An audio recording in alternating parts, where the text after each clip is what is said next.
What was the question? Peace to the family. Glad that you're here.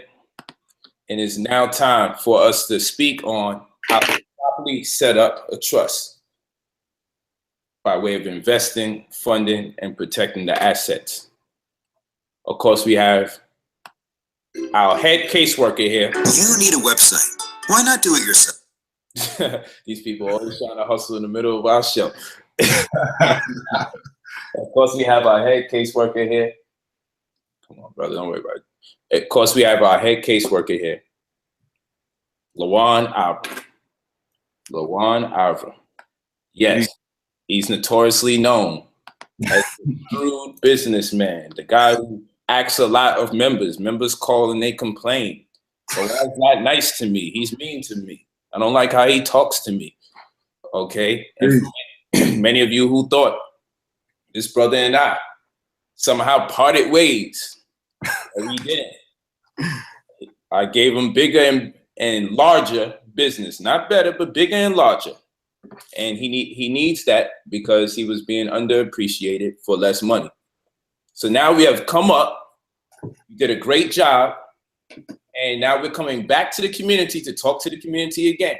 Now we could take our bags and pack it and go back to South Beach like LeBron. But we came home. We're back home. But we could take our talents to South Beach yet again if we're underappreciated. Let's just keep that out there. Let's put that out there. So we had a very good meeting, and we perfected our systems, and we just working on ways to keep members of our community immediately, that's in CSD, New Covenant Special Defense, that is, in the know, and continue to give them opportunities that they do, because that's what this is all about, building on every single level. We got to build on every level in every tax bracket. Wherever our people are, we have to find a way to create opportunities for our people. And one of the best and most valuable opportunities we can ever give our people is in the form of information. In the form of information. Brother Lawan, can you give them some of your background as far as your expertise and some of your credentials? You know, I know that'll keep you talking for a while. Just give us some of them things, and let's move forward and get these people what they came here for. Well, I've taken proprietary courses and completed them at Wharton, business, capstone online, and proprietary classes at Columbia University along the realms of civil engineering and project management. I've been in real estate since about 2001. I've been licensed in New Jersey, New York, commercial Class A, and property management, residential, of course. Been around real estate all my life, pretty much. My grandparents are developers, so they taught me a lot about the construction business, building, integrated systems, banking, and so on and so forth. Went to IBI in New York on Park Avenue, investment banking institute. Learned a great deal about financial modeling there. Risk assessment, quantitative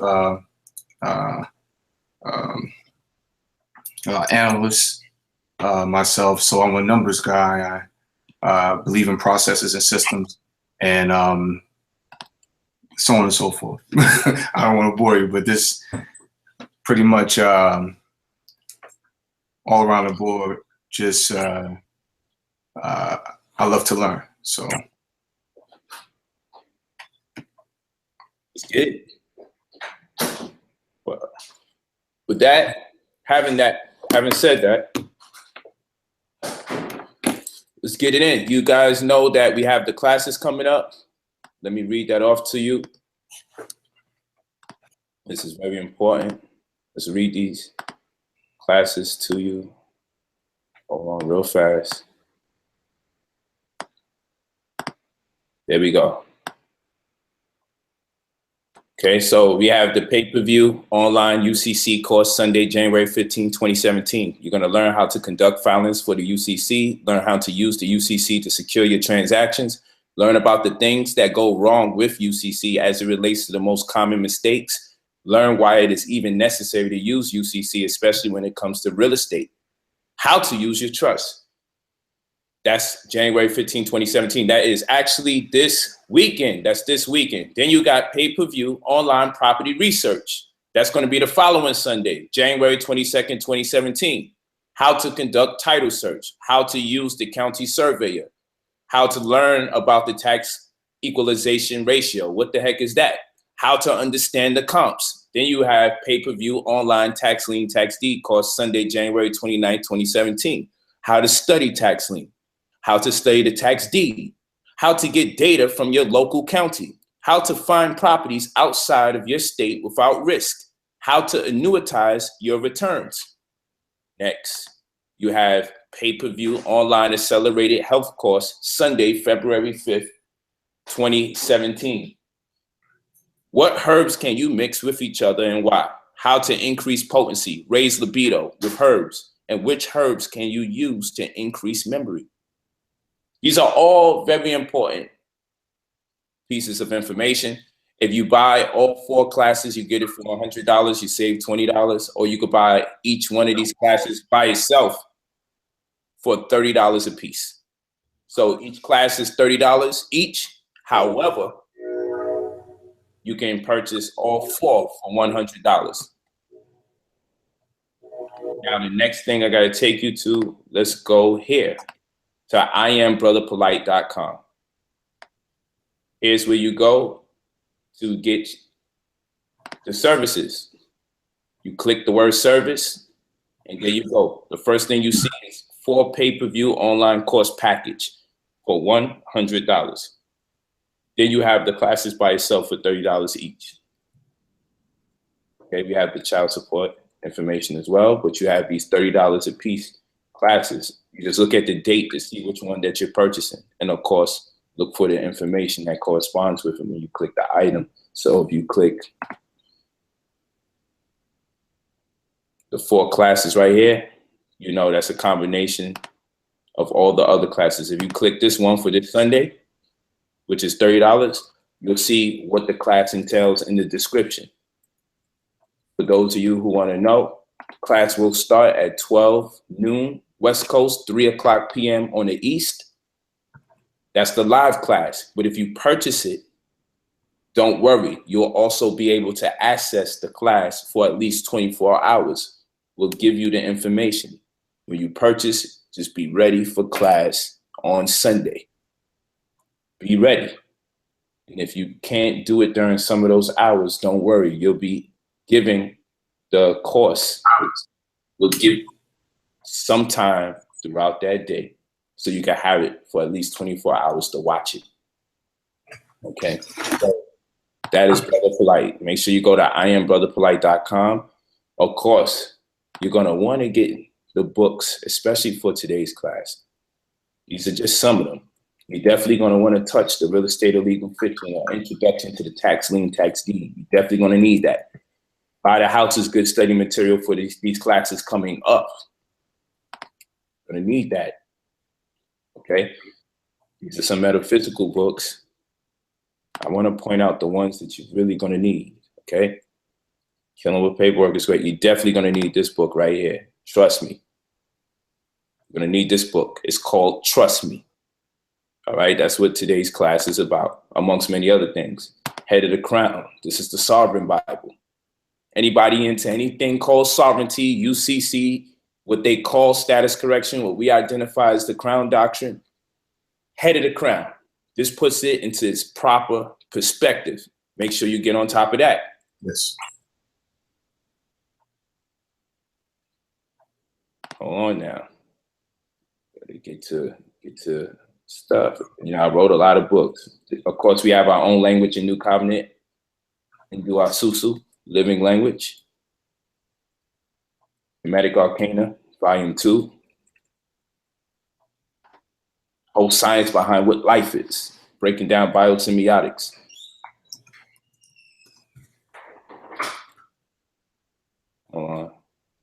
getting there. It's a lot of books, family. I'm just trying to find them. Financial Fiance is definitely a great book. Blood is thicker than water. Can y'all think your oppressor? And I gotta find it. Get the deficiency of the statute stable, statute merchant. We're gonna pull that up for you, so you don't miss out on that book. And Tax Lien on Steroids. I'm gonna pull those up for you.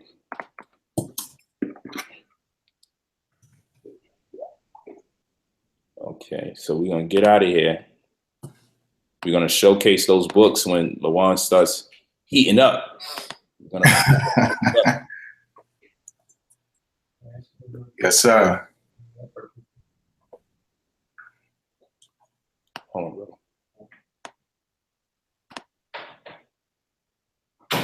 All right.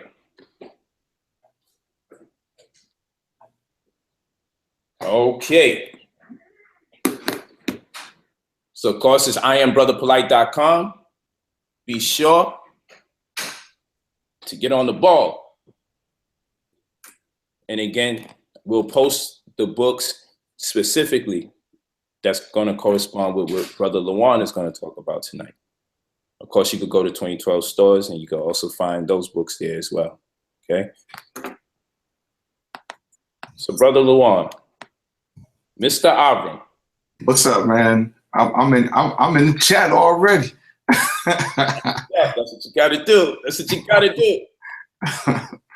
All right. It's time to talk to you. Yes.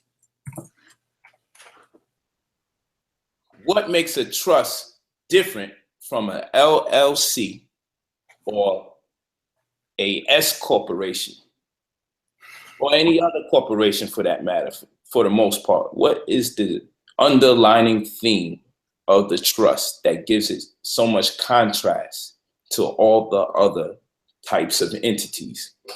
Okay. I trust. Well, let's start off with the LLC and C Corp, S Corp. Those are all creatures of the state, and a trust is a part of estate planning. So it's an estate. All right, an estate comes from the Latin meaning state, state condition, or status. So when you're looking to start a business or want to hold assets, or you're building asset wealth, you would want to do something in an estate planning tool like a trust. All right. Estate it attests to your status, but what I'm more interested in is how it corresponds with the word real estate. All right, real estate means real status. So if you're thinking about real estate and you have an opportunity to invest, you will want the real estate to be held in a trust, because in estate planning you have a you always going to be asked questions about your properties and how your property is being held.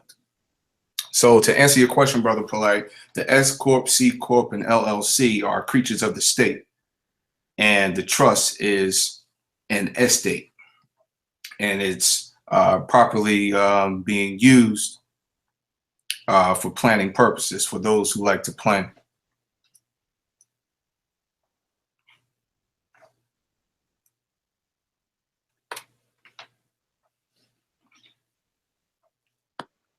Sounds about right. Sounds about right. So here's another question. Can a trust be used like a non-for-profit? And if so, what would be the difference? No, actually, a trust cannot be used like a non-for-profit. You have something called charitable and non-charitable trusts, but they are not non-for-profits, because in the IRS code, section 4947A1, it actually says that charitable trusts are not tax exempt and nonprofits are. And when you actually build a charitable or non-charitable trust, it is built out of the mere intention of the settler. That is not how a nonprofit is built. Nonprofit is built totally different, and it has different requirements, and it's also a creature of the state.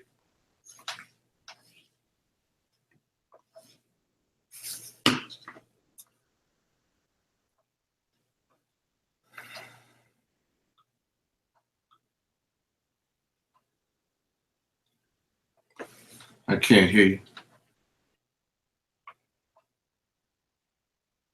Can you elaborate more on what creature of the state means and represents to this conversation? These questions are all prerequisite to where we got to take you all tonight. So this is establishing the groundwork, so to speak. And I want to make sure everyone understands where we're going. I hope you heard what he said about real estate or estate being status. I hope y'all paying attention, because then you'll understand what we're talking about later, and what could have embodied the terminology status correction. But there's a lot of wicked people out there who, if you were to ask them, how do you employ a status correction? They wouldn't even be able to explain it to you. But what they do know certainly is that it's wrong. That's what they'll tell you. It's wrong. But if you ask them, what do you mean by status? And what exactly is being corrected? You see? But we use that terminology for the sake of communicating with our brothers and sisters. But of course, in our community, it's called the Crown Doctrine. There's an idiot right online right now saying, yo, listen, when he says Crown Doctrine, he's talking about status correction.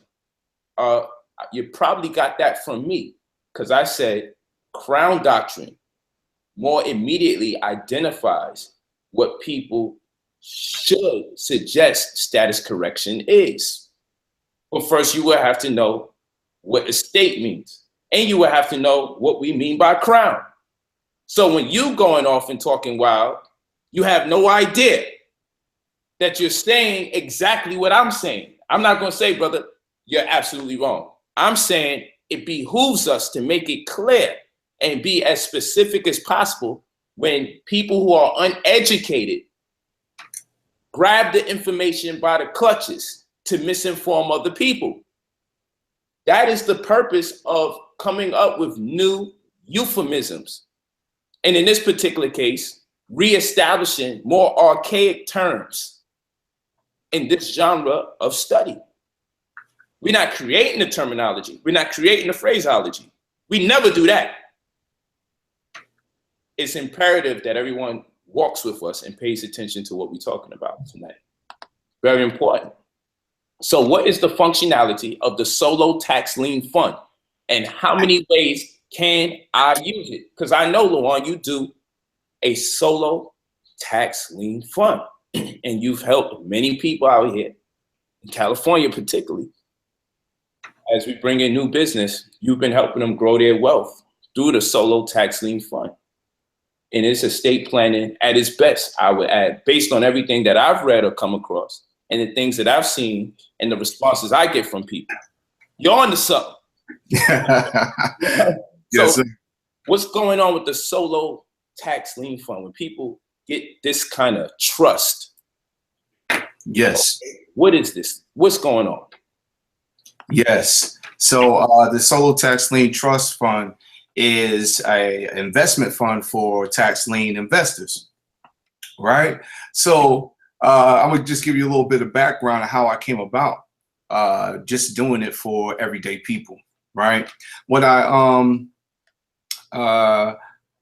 went to a company out in Rockland County, New York, and they were doing a qualified retirement plan for me. They were doing a QRP for me.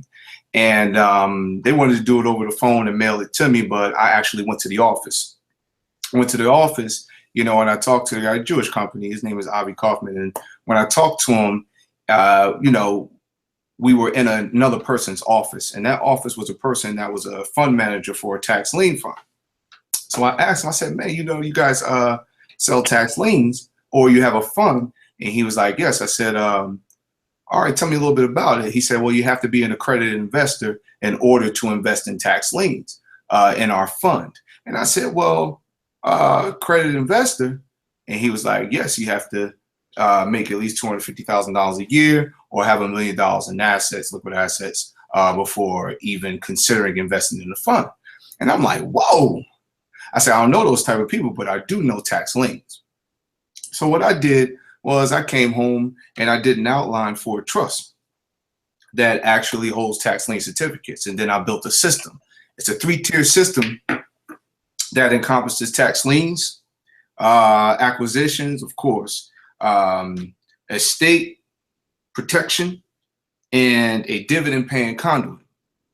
All right. And that 3-tier system is like a banking system for the individual. Right. So when you're investing in tax liens, you take the interest and you put it through that dividend paying conduit, and the trust is holding the assets, which is leverageable because tax liens are very attractive to banks for lines of credit and things of that nature. So with building the system, you know, how I market it is to the individual. See, when I went to the company in order to invest in their fund, they told me that I had to be an accredited investor. And I guess, you know, I suppose those are the rules of the SEC, you know, the Security and Exchange Commission for accredited investors, but they still under, I guess, under Regulation 506, they have a subsection that allows at least 35 unaccredited investors, but they did not offer it to me even asking. But I know that the SEC does not just lock out everyone. But then again, you never know. So I just came home and built my own for everyone to invest in tax liens and put them in a wealth building system where the money can continuously and perpetually grow. No doubt. So, Lawan, if someone says, like Prince Amir, your money got to be long to fuck with those tax liens, those auctions are like walking into a lion's den. How accurate is that statement? Well, when it comes to tax lien investing, there's a protocol. There's a protocol that you have to follow in order to be a successful investor. You know, you can't just go online and say, I'm going to be a tax lien investor. This is what I should do. Okay. Or you got a friend that had done it that says, oh man, all you gotta do is go to the auction and you bid or whatever, you know what I'm saying? But sometimes, people are, they don't know a lot about the business. I have what's called a tax lien investing life cycle. Okay. And in the life cycle, I have 6 phases in the value chain, starting from planning and ending up in legal. I'll just give you the name of them right now. It's planning, survey, due diligence, service of procurement, acquisition, and legal. All right. Now, if you're not even going through one phase of planning, all right, then you're going to be at a place where you're not understanding who the key stakeholders are in the business. And you're going to go in there and say, you know what, well, my money ain't long enough. Well, you're not actually, you're marginalizing yourself. If you marginalize yourself and say the only way I can purchase tax liens is through the auction, then you've already lost, because there are ways to buy tax liens other than going to the auction. And now watch this, brother. Let's get this thing going. Because this guy, Jay Wade, says, keep it real, Polight. Keep it real. Okay. And so I'm going to keep it real. There's always Negroes who, instead of sitting in to learn and ask questions based on what we're saying, doing their best to defer people's attention away from what we're teaching. So now, Jay Wade, since you here, I can't wait until we put the link in the chat so you can show people how much you don't know by saying the things you're saying now. Yes. So you have to be wealthy to walk in there. What you did say, that's right, Jay Wade, is that you're not going to see Negroes up in there. And that's simply because it's not part of our culture to invest in that manner. We'll see us down the block on long lines to buy some Jordans that cost $200. And if you do that 5 times, you got $1,000 damn dollars. And I can show you some tax liens that cost less than $1,000. So let's be for real here. Let's be for real here. You got brothers and sisters that own 15 owe $15,000, $20,000 on student loan. You can get some tax liens for cheaper than that. You got brothers and sisters that got mortgages on their homes, and their mortgages are about $1,100, $1,200, $1,500 a month, $2,000 a month. There's tax liens cheaper than that. Yeah. Yes. And I want to go in on that. I want to get specific. Go ahead. All right. Go ahead. There are counties in Florida right now. All you have to do is register for what's called a buyer bidder number. Once you get a buyer bidder number, okay, in that county, you'll be able to go on the county's website. And right now, today, there are 2,000 tax liens that you can pick from. You can do your due diligence on, you can purchase it, and it will be yours. If it's no good, don't buy it. Keep on going down the line until you find one that is applicable to your planning. See, and then somebody else says, because we respond to the chat too. Yes. Polight, you're killing the vibe, man. Don't just ignore the people that's in the chat. But what I tell people all the time, when I do respond to people in the chat, it is for educational purposes, because we have to respond to people while they're typing as well. We want this to be as interactive and experienced as possible. So when we bring you into the chat, we interface. When you're writing, we're looking to connect with you when we can. We do our best. So I use these opportunities to educate. Nothing is more delightful than to see someone speak with pride about something they do not know nor understand. And how do I know? Based on the comments that they're making. Just based on the comments that they're making. Because what you do not understand is what a tax lien is in the first place if you're talking about what people cannot afford. For you to sit there and establish what Black people cannot afford in this forum, as though you understand everyone's situation and everyone must be in the same tax bracket you're in and lower for you to even say something like that, shows the amount of intelligence you got. To speak on behalf of so many people. Speak on your own behalf and say, I can't afford it. And then I'll then simply ask you, can't afford what? For what dollar amount? That's what we do. When you say you can't afford it, or everyone else can't afford it, that's why you don't see no Blacks there. I'm going to tell you, and the reason why I'm addressing Jay's comment is because it's a popular comment. That's why I'm addressing Jay's comment. It's a popular comment. And in fact, I got some screenshots I need to share with y'all tonight for educational purposes. Okay? Educational purposes. That's why we do what we do. It's for educational purposes. So it's popularly believed, yeah, you don't see no Black people running up in those auctions. And the reason why you don't, because the education about these opportunities are not frequent. You can go to any of a number of channels. You'll find more channels talking about me than talking about the information I teach. How about that one? You can go to all the other Black Power channels, Pan-African channels, or whatever these people call themselves, and see if they get you into the specifics about investing, where you can take what you learn from the channel today and make it applicable tomorrow.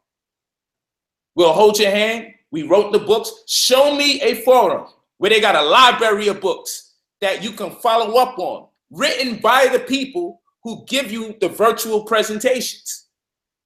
We don't have one book. We don't have 5. We don't have 10. We don't have 20. We got over 30 books dedicated to adverse possession, to amelioration and restitution of properties, to administrative affidavits of specific negative avertments with opportunity to cure and counterclaim and admiralty, to tax liens, to tax deeds, to conducting your own foreclosures, to rehabbing properties, to doing your due diligence, title search, defeasance of the statute staple, statute merchant. We talk about all these things. We teach about these things. We give seminars about these things. We put out publications about these things. So that way, the information that you see on the screen doesn't contradict the information that's in the publication. And if you're in tune with the spirit of the people that's teaching, you would be more in conformity with the manner in which the information is disseminated by way of the publications that we release. Like, I want to show people the best way I can. Look, pull the camera up.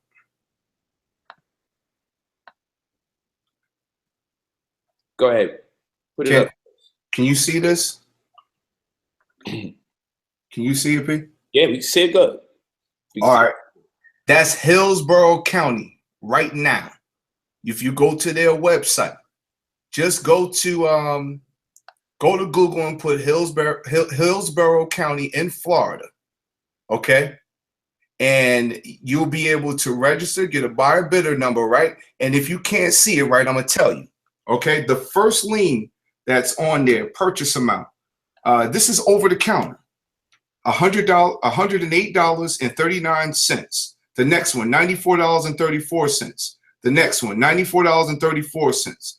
Another one. I mean, there's so many. There's one for $5,000 here, but there's at least 10 that are under $100 before the one that's $5,000. Then the next one is $16,000. You have one here for $1,100, $1,195, $38. This is Hillsborough County in Florida. Right now, you can buy tax liens over the counter from this website. All you have to do is register for a buyer bidder number, and they will give you the number, and you can start buying. It says add to cart right next to everything.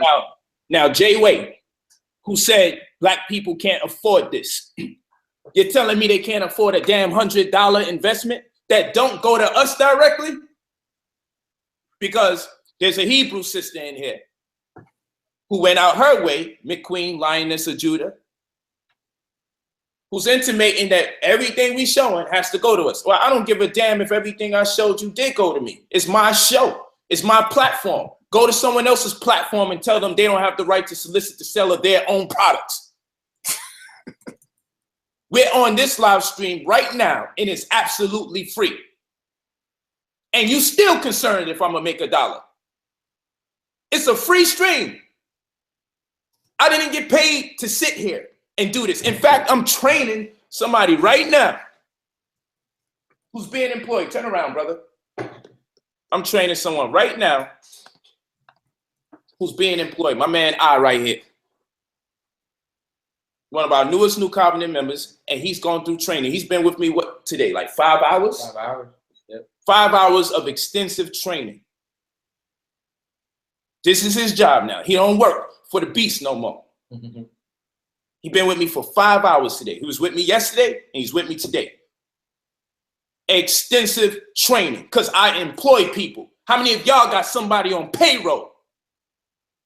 See, we entrepreneurs, that's one step, right? But how many black people that are entrepreneurs have people on payroll? That is the next step. We have a lot of sole ventures, sole proprietorships, where we don't have more than ourselves employed, or 1 or 2 partners. We got to create a situation where we could put people on payroll. Come on, family. I need y'all to wake up. And again, this is not a rant that's designed to deviate from what we're talking about. This is to expose the fact that whenever you sit down and say, I got to talk business right now, I got to talk business, you always got people trying to distract people who come on and say, I just want to see what it is I can learn. Why the hell are you trying to protect people from what they can learn? Let me talk to you about the trust. Since you're religious, I employ people too. What the hell do you do? What do you do? Let's not be weird now. What do you do, sis? Because what you see when black people are operating at this level, how we go out our way to bash people, But if I was talking about this spirituality gunk that a lot of y'all profess to be spirituality, we be in here loving the argument, loving to pull out the scriptures and talk about these different verses. But now when it's time to do business, you guys want to be the most distracted. Come on, we got to be real here. We got to be real here. We're employing our people, and our company is not compromised. Our company is not owned by no other races. It was all love. I'm not going to curse you out, but I'm saying, damn, give the people a chance to make an assessment about the information before you start criticizing. What the hell is there to criticize? So for the guy, Jason, who said our people can't afford it, look what we did. We pulled up the information showing you tax liens as low as $100. And guess what? You can also invest in people's past due delinquent property taxes. You can also invest in people's past due delinquent utilities. How many of you know you can pay for someone else's light bill? Make money off of that so you can pay your own damn light bill. Yes, sir. These are strategies that people do not share with you.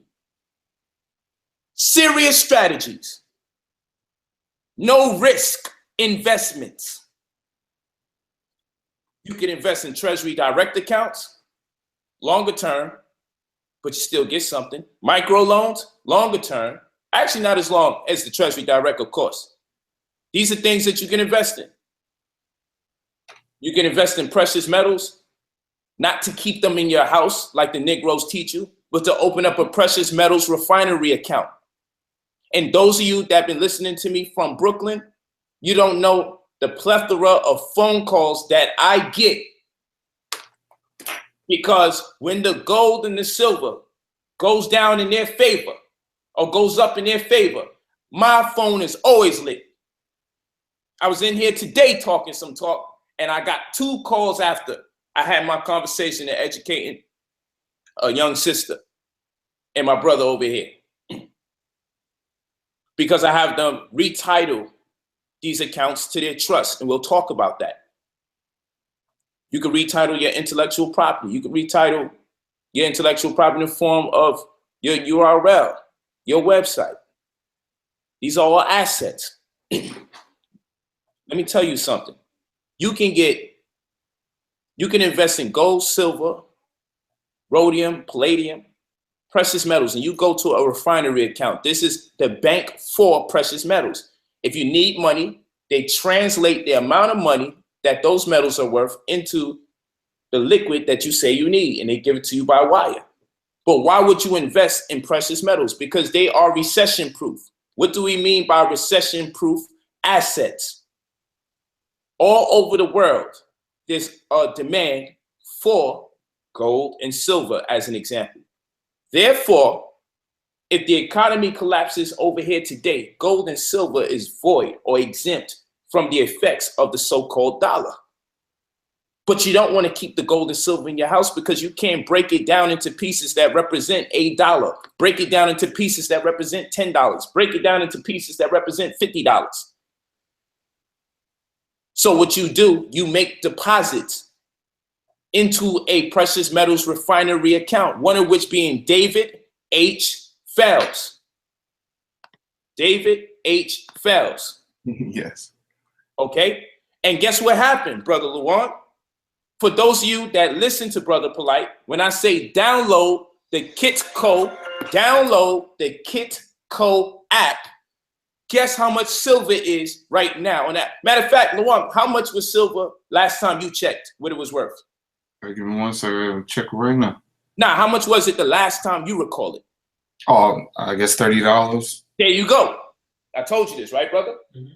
Silver is $16 right now. Do you think it's going to go back up to 30, Luan? Or more? Yes. Silver is $16 damn an ounce right now.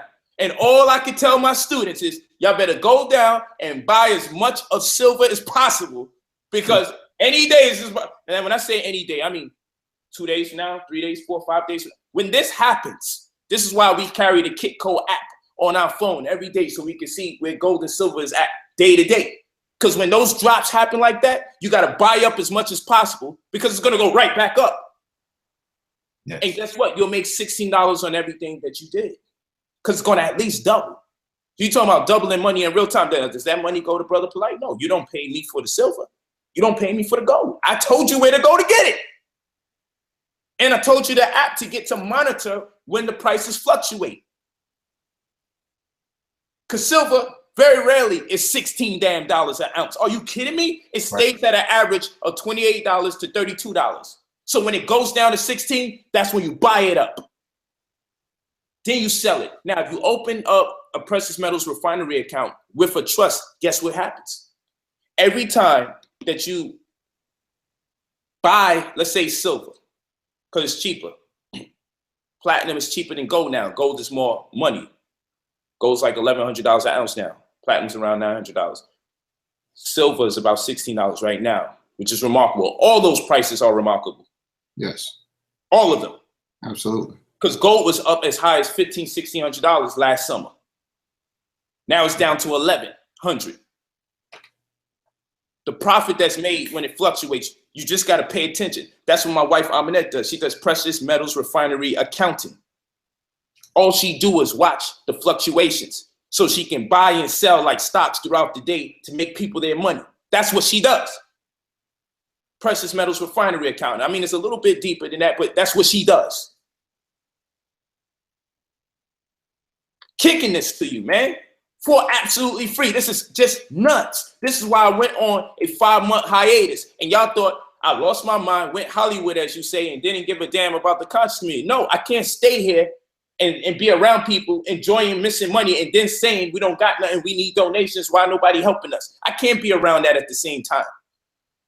And knowing damn well, much of what I'm telling you to do is go to this direction, tell them you want this, spend that much money on that, and none of it has anything to do with me. I'm your GPS. I'm just telling you what to do, where to go, and how to do it. You don't want to get a trust from us? Get a damn trust after we taught you what to do with it. But I'm going to tell you this. How much money, Lawan? I'm going to go back to these precious metals because this is about trust. How much, Lawan, does the average company expect you to fund your trust with? Minimum. 50,000. Here we go. And if you don't believe it, all you got to do is just call somebody. So when we set up the trust, you know why people get insecure? Some people get insecure because they be like, man, why is it so little? Why does it cost so small? Why does it cost such a small dollar amount? And then other people don't even know that is the large amount of people don't even know they're getting a serious deal from us when we set up the trust and give you education coupled with the trust. So we get all the eyebrows, but let me ask y'all for 50K to set up a company so we can do the fund management and make a profit off the money you put in and give you the smallest portions. You look at me like I'm nuts from the time I say 50 G's. But we created a situation where you don't have to fund your trust at 50 grand because they do that to alienate us as a people. Because once you hear that, you ain't gonna want to trust. That got nothing to do with me. I'm just create an LLC and do what I gotta do. I'm gonna get me a non-for-profit because at least I ain't gotta fund it for no 50K. But we've shown you what you can do. We even go as far as showing you how to leverage the equity in your trust to purchase other assets. Because every time you retitle something to your trust becomes more equitable. It has more value, and you can borrow against your trust depending on what you have affixed to your trust. You see, y'all gotta wake up. Y'all have to wake up when it's about taxes. Because you can have insurance policies that you can borrow against. But then on your insurance policy, what you would do is assign your trust to the insurance policy. We wouldn't have you retitle your insurance to the trust because now it doesn't work to your better advantage when taxes are involved. So with insurance, you make assignments with the trust. But with the trust and real estate, you retitle. Or with gold and silver, you retitle. These are strategies. These are playbook strategies. So when you get on the court, you don't mess up. You run the play. You run past 2 screens. You get the ball. You kick it out when the double team comes. He shoots. It goes in. He's like 60% whenever he shoots an open shot on the right side. He's like 85% when he shoots an open shot on the left side. You're playing with the laws of average here. We're playing with the laws of average here. I don't play with this information. When I said we got to make money our religion, the first thing Negroes did, that's the devil. Yo, if you read in the Bible right here, it says this in this chapter about people who say they love money or love mammon. Yo, it's not that deep. I'm just saying commit ourselves, the same zealousness we had to be indoctrinated or to invoke spirit forces. Have the same zeal when it comes to study as it relates to economics. That's what I meant. I didn't mean nothing evil by it. But you omitted the logic behind the statement. You usurped the logic that is the statement to put forth these erroneous convictions. To do what with? To keep us suspended in poverty. So when you have a trust and you set up a precious metals refinery account, let me tell you something. This is the powerful part about it. All we're going to do is just kick knowledge nonstop, Brother Luan. We're just going to go crazy tonight. No problem. I just wanted to go crazy tonight. I want to OD on the info. And I dare them to try to find someone that can match up to what you and I say point for point. Let's just compete against each other. The world can compete against us. That's a fact. So when you set up a precious metals refinery account, and why would you do this? Again, I'm going to tell you why you're doing this. You're doing this because, listen to this carefully, you're doing this because these are recession-proof assets, a term that you need to commit to memory. Dollars are not recession-proof. Metals are. And when you deposit, when you purchase, let's say silver, it's not considered deposit. It's considered a buy. And when you withdraw money out of your account that corresponds with that metals, it's considered a sell. So when you deposit into this type of bank, it's considered a buy. And when you withdraw monies that correspond with the precious metals you invested in, it's called a sell. Why is that important? Because you got your trust there. And your trust is a business. And every time you buy silver, every time you make a deposit, it's considered a buy. And every time you make a withdrawal, it's considered a sell. When you go to your regular banks like Wells Fargo, US Bank, Bank of America, BOFA, Chase, guess what? When you deposit money, it's not considered a buy. And when you withdraw money, it's not considered a sell. What is the advantage of that? Now Jay Wade says, can't own no deeds in NYC. Please, brothers, stick with us. Stick with us. Because there's tax lien states and there's tax deed states. Stick with us, brother. How about accent questions? Hold our hand. Because soon we're going to have to just bump you out of the chat for trying to distract people. Stop trying to win something, brother. There are tax lien states and there are tax deed states. That means some states are not tax lien states and some states are not tax deed states. I'm doing this for the people who may get hit with a stray bullet called miseducation. That's all that's for. People who get hit with a stray bullet called miseducation. Because we get hit with it plenty of times. Put on your armor, put on your bulletproof vest, because the miseducators are out here throwing slugs left and right. Now, when you go to the bank and you make a deposit or you make a withdrawal, it's never considered buying or selling. But when you set up a precious metals refinery account, you put your money into that. Whenever you make a deposit, it's considered a purchase, and whenever you make a withdrawal, it's considered a sale. Yes. Every time you get your own money out of the account, it's considered a sale on behalf of what? Your business. So this means you can write off your own deposits and withdrawals as part of business and get money from you putting your own money in and taking your own money out. You can write that off and get money for it. I don't know if people really understand what I'm saying. By the end of the year, you can make money from the money ventures Yes. that you've created in the form of just saving. And what does saving mean to New Covenant members? The ability to grow wealth exponentially. Why is that important? Because people conceptualize that saving means storage.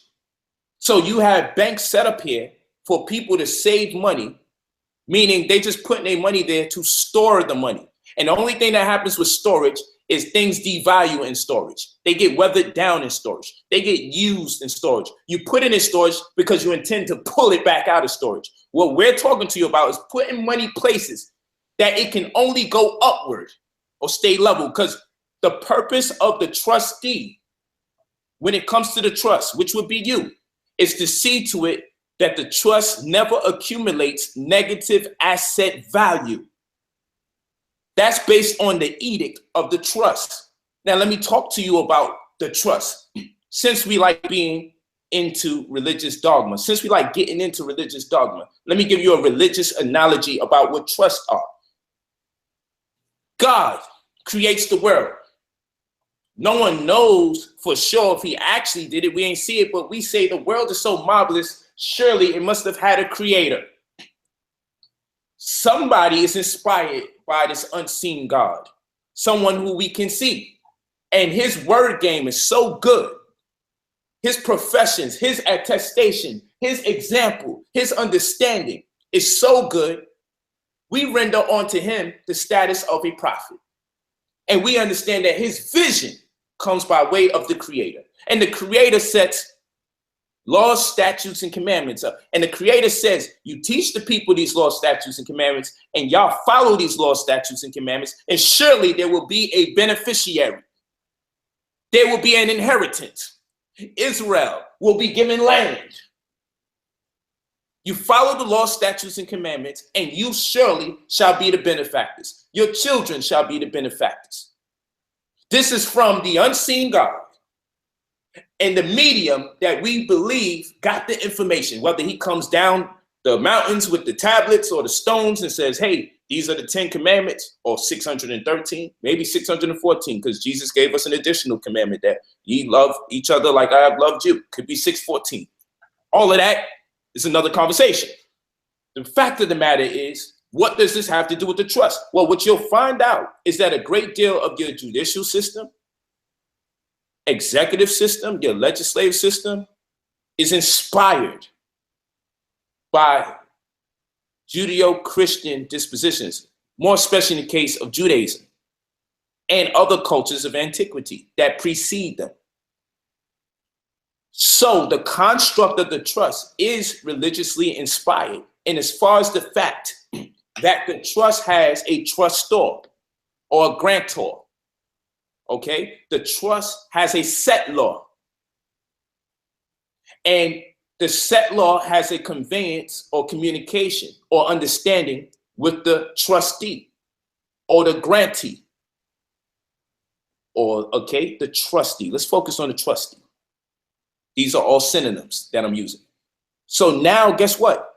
There's a creator of the trust. And the creator of the trust, and what is a trust?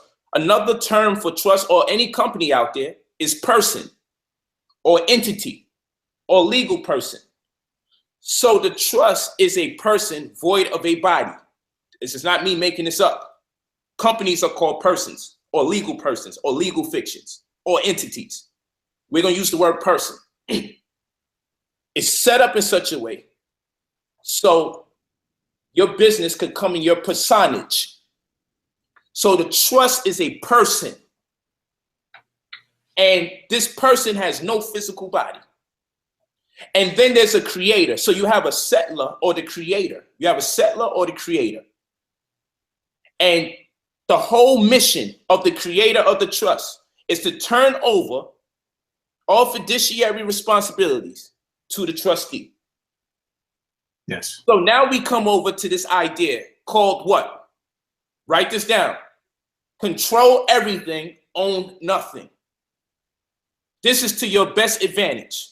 Control everything, own nothing. When we have nothing and we're impoverished, we're driven by the idea to have a car in our name, to have a business in our name, to have a house in our name. The pride and the glory of looking at your bank card and seeing your name. You're like, yeah, that's me. When you start making more money, you start saying, shit, I got to take the car out my name. I got to take the business out my name. I got to take the house out my name.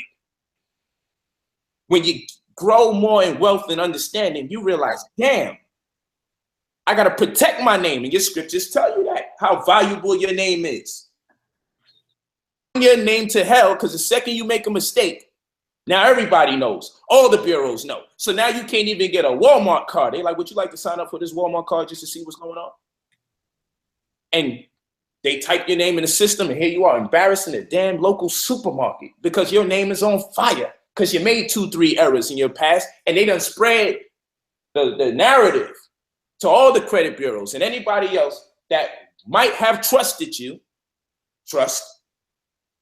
They say, don't deal with him because it didn't work out with me. And another person, it didn't work out with me. But if you had companies that you could dissolve and you wreck new companies, persons, legal persons that came on your behalf, came in your personage, then they could easily go. And you could erect new ones. And they can have their own form of credit and their own business numbers, reminiscent to that of a social security number. These businesses have numbers just like you have social security numbers. Because they're persons, minus the body. So now what we're going to do?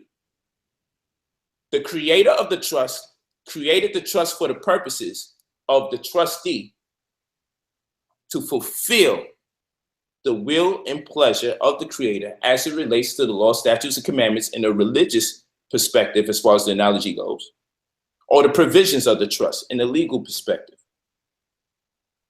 So when we see the trustee, if the trustee sees to it that the trust never accumulates negative asset value, which is one of the agendas of the trust per the creator, then there can be beneficiaries, people we can turn the assets over to when the trustee is no longer in place. Why is this important? Because now there's beneficiaries if you follow the rules, and the rules and the regulations of the trust is to grow wealth. So as long as everything goes as planned, now people can benefit. So what is the trust? Property held on behalf of one in order that another may benefit. I'm giving you a concise definition. True. Property held on behalf of one in order that another may benefit. Okay? So now it's time to attack the creator of the trust. You can't go to the trustee attacking him because the trustee didn't create the trust. He only has the right, or she only has the right to make decisions on behalf of the trust. Do you not see the loophole that was purposely created to protect the businessman or the businesswoman? The trustee didn't create it. So how can you attack the trustee? They're just doing their job. So you're doing the job of a company that you do run, but you don't necessarily own. And I know this is hard to grasp because so y'all selling people companies that people don't own. So who own it? We don't own it. We don't own it. This is what it is. This is what Donald Trump did when he went bankrupt, and Rosie O'Donnell had to lose her show because she said publicly Donald Trump went bankrupt because she was miseducated and she was laughing. But what they don't know is sometimes when you're doing your thing, not only do you go bankrupt, but you go bankrupt on purpose to sell your bankruptcy. You can sell your bankruptcy. How many of you know that? People purposely go bankrupt to sell their bankruptcy. Mystic Dunes bought out Tempest. Tempest purposely went bankrupt to sell their bankruptcy to Mystic Dunes. This is real estate. In fact, they don't call that real estate because it's kind of virtual. So that's timeshare talk. In Florida, they bought out Tempest. Tempest went bankrupt so they can sell faster because there's different chapters of bankruptcy. When 50 Cent says, I'm going bankrupt, he said he was going bankrupt. What did that mean? People are like, yeah, he losing his money. No, because by definition, the chapter that he filed for bankruptcy stipulated, since he was being sued, he said this, excuse me, I got so many assets that I'm gonna need some time to calculate what I have in place, what exactly is liquid, what's not liquid, okay? And then what does this mean? We're gonna need like 6 months to a year to figure this out. Why is that important? Because that's gonna make the person suing you bleed. What do you mean make them bleed? Because they gotta, if I'm suing somebody for over $1 million, then my lawyers are gonna cost me a lot more money than the norm. And if someone creates a chess move where I gotta wait a year because they are entitled, because of their wealth, to double check their books so they can give an accurate evaluation of what it is they actually have, then I'm gonna make the person sue me bleed, because now when they wait 6 months, it's gonna cost them. And when they wait 1 year, it's gonna cost them. Then we gonna go to court and the court is gonna say another 6 months. So now we know we're looking at 1.5 years. This person's gonna be spending money. And normally the person suing, the wealthier person, normally doesn't have enough wealth themselves in the first place. So they can't get it off the ground. So what they wind up doing is having to settle because they can forecast, I'm not even gonna have enough money. And the lawyers aren't gonna really tell you until you start being low on payments. And then they say, well, we took enough that we could get from him now. So now what we're gonna do, since we got about as much as we can get from our client, now we're gonna inform our client, let's just settle out so we can get more money again. He can pay us back in interest for what he wasn't able to pay us, plus what he's supposed to pay us. And then we can give you the rest of your money. It's strategy. Hey, Polight. What's up? Somebody just text me and sent me a confirmation that they, just by listening to this show, they just bought a tax lien certificate. Congratulations. Off the website that I just gave. Congratulations, family. Hillsborough County. And that money did not come to us. And I'm still happy for you. Right. Right. I'm happy for you. Start your journey. You feel me? Yes. Come on, man. I don't play games. And then and we showing you, if you purchase the right property and you retitle it to the trust, do you know how ridiculous the amount of bread you can make when you turn it over? Come on. I'm telling you. We write the books, we put the videos out, we teach the online classes. And if you want mentorship, I've created a condition where I can incorporate what you looking to accomplish and teach you at the same time, where I can still get paid the way I'm supposed to get paid. And when you get paid, and I can get paid again after you get paid. So I don't have to diminish who and what I am and what I've been getting paid. But I understand my community, so I can't beat you in the head. So I don't mind eating when you eat later, because I'm in a better position than I was in before. Before, I'm like, yo, I got to get paid straight off the back. We in conflict. I ain't got no money. Neither do I. So you see, now we in conflict, because the money I don't got is a lot more than you got. But the money you willing to give is not enough for me based on what I could do with my talents and my skill sets. We was in a conflict. But now we've created better opportunities around ourselves, and the concept is a lot more better. Than I'm like, I can mentor you into your growth, and we can make this work. We can partner up and we can make it work. That's how you think. That's how we get it done. But you can stay there and have high demands of people that are making money and what they should do with it in respect to people like you. Or you can say, you know what, I'm gonna just put myself in those people's positions. With knowledge, it's really not as hard as people would like to make you believe, family. It's really not as hard. And look at LaJuan, just giving away free information on what you can do to patronize people that we have no affiliation with, just like David H. Fells. I have no affiliation with them. I have no contract, broker deal. I'm not brokering deals for them where I make a percentage. No. Just like, you know, that's the wave. And download that Kitco app. And if you need more info on that, that's what you do pay for. When we doing those UCC classes, those 4 classes that we got coming up, pay for them classes, family. That's what you can do. Because if you think we going ham right now and giving you websites and going, yo, you have no idea how crazy this information can get. This is not when you buy from us, you know, then you find out, hey, you know, there's still another $300 price and then there's another $5. This is not the 2 a.m. paid program and show. So, hey, guys. And then they got all these fake people talking about, we made money here and there. And yeah, man, I was so happy. We was living bad. Thank you, Bob. This ain't one of them conversations. This ain't one of those conversations. Someone named Eric Vergara said, good looks, LaJuan. I used that info and flipped it to check other states. Come on, man. This is what I'm talking about. This is the love that we giving to people. And you know what people do? Go to such and such. He's the one with the economic information. I'm like, I never heard that guy talk about UCC a day in my life. You see, what you're trying to do is make me argue with another good brother. That's why I mentioned his name, so it doesn't sound condescending to him, because it's not about him. It's about the way people try to pit one brother against the other. Yeah. I'm down with the philosophy of economics and all that. And I'm just saying, yo, we got to learn how to do something fast. Donald Trump is in office, family. Donald Trump is in office. So everyone else can do their Kanye West video. Kanye West went crazy. Everyone else can say, hey, you know that white man, he got locked up and he got the death penalty. That's news too. But we also need a medium where we could exchange data that when you get off, come on, come back home, brother. Thank you.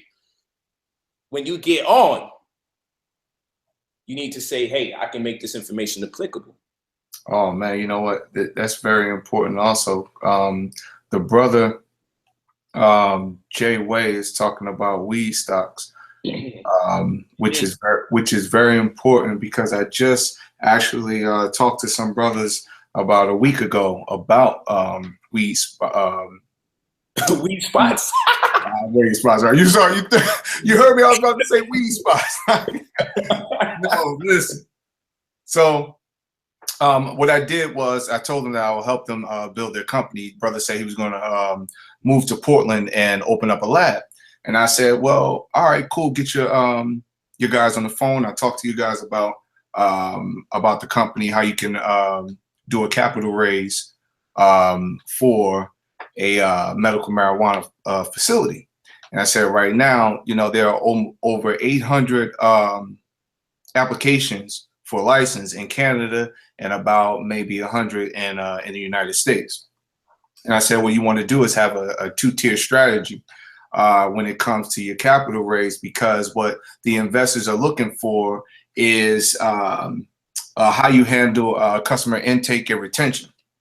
So if you can show them, you can tell them in your business plan or your private placement memorandum how you're going to make money or how you're going to bring in customers, they'll actually give you the money for your business. And accredited investors actually invest a minimum of $25 million. And when I told them those numbers, they were very excited. But I told them, I said, your two-tier strategy, besides the medical marijuana facility, you should actually build labs. Because if you build the labs, you'll be ready for all the licensees that's going to come, the new wave that's going to come out in the next year or so. Right now, the industry has profited over $2.7 billion with regulatory issues. There's only about 26 states that have agreed to allow the selling of medical marijuana. So if a person right now looking at that and looking at the numbers, $2.7 billion in 2 years with regulatory issues, imagine when it becomes the new wave. What you want to do is actually invest in those companies that have medical marijuana facilities in the United States or abroad. But you should do it now. Okay, Vanguard has not developed I guess because there's not enough companies to do an index fund, which are very safe when it comes to long-term strategies. But if you are looking to invest in anything in the stock market, you should be looking at weed stocks, like my brother said, right? Not weed spots. Right. You know, But definitely. we got Jay. He got a W for that, Jay. Got a W. Not haters, brother. We're gonna give you your props, but please stick to the subject. Right. I wanted to definitely chime in on that because you know, developing an investment strategy, you should have at least 6 income streams. If you don't, then you're not serious about investing. If you don't invest at least a third of your monthly income, then failure will haunt you. Failure in your finances will haunt you if you're not at least investing a third of your monthly income. If you're making major purchases, you should actually be able to have the money for 3 times the amount.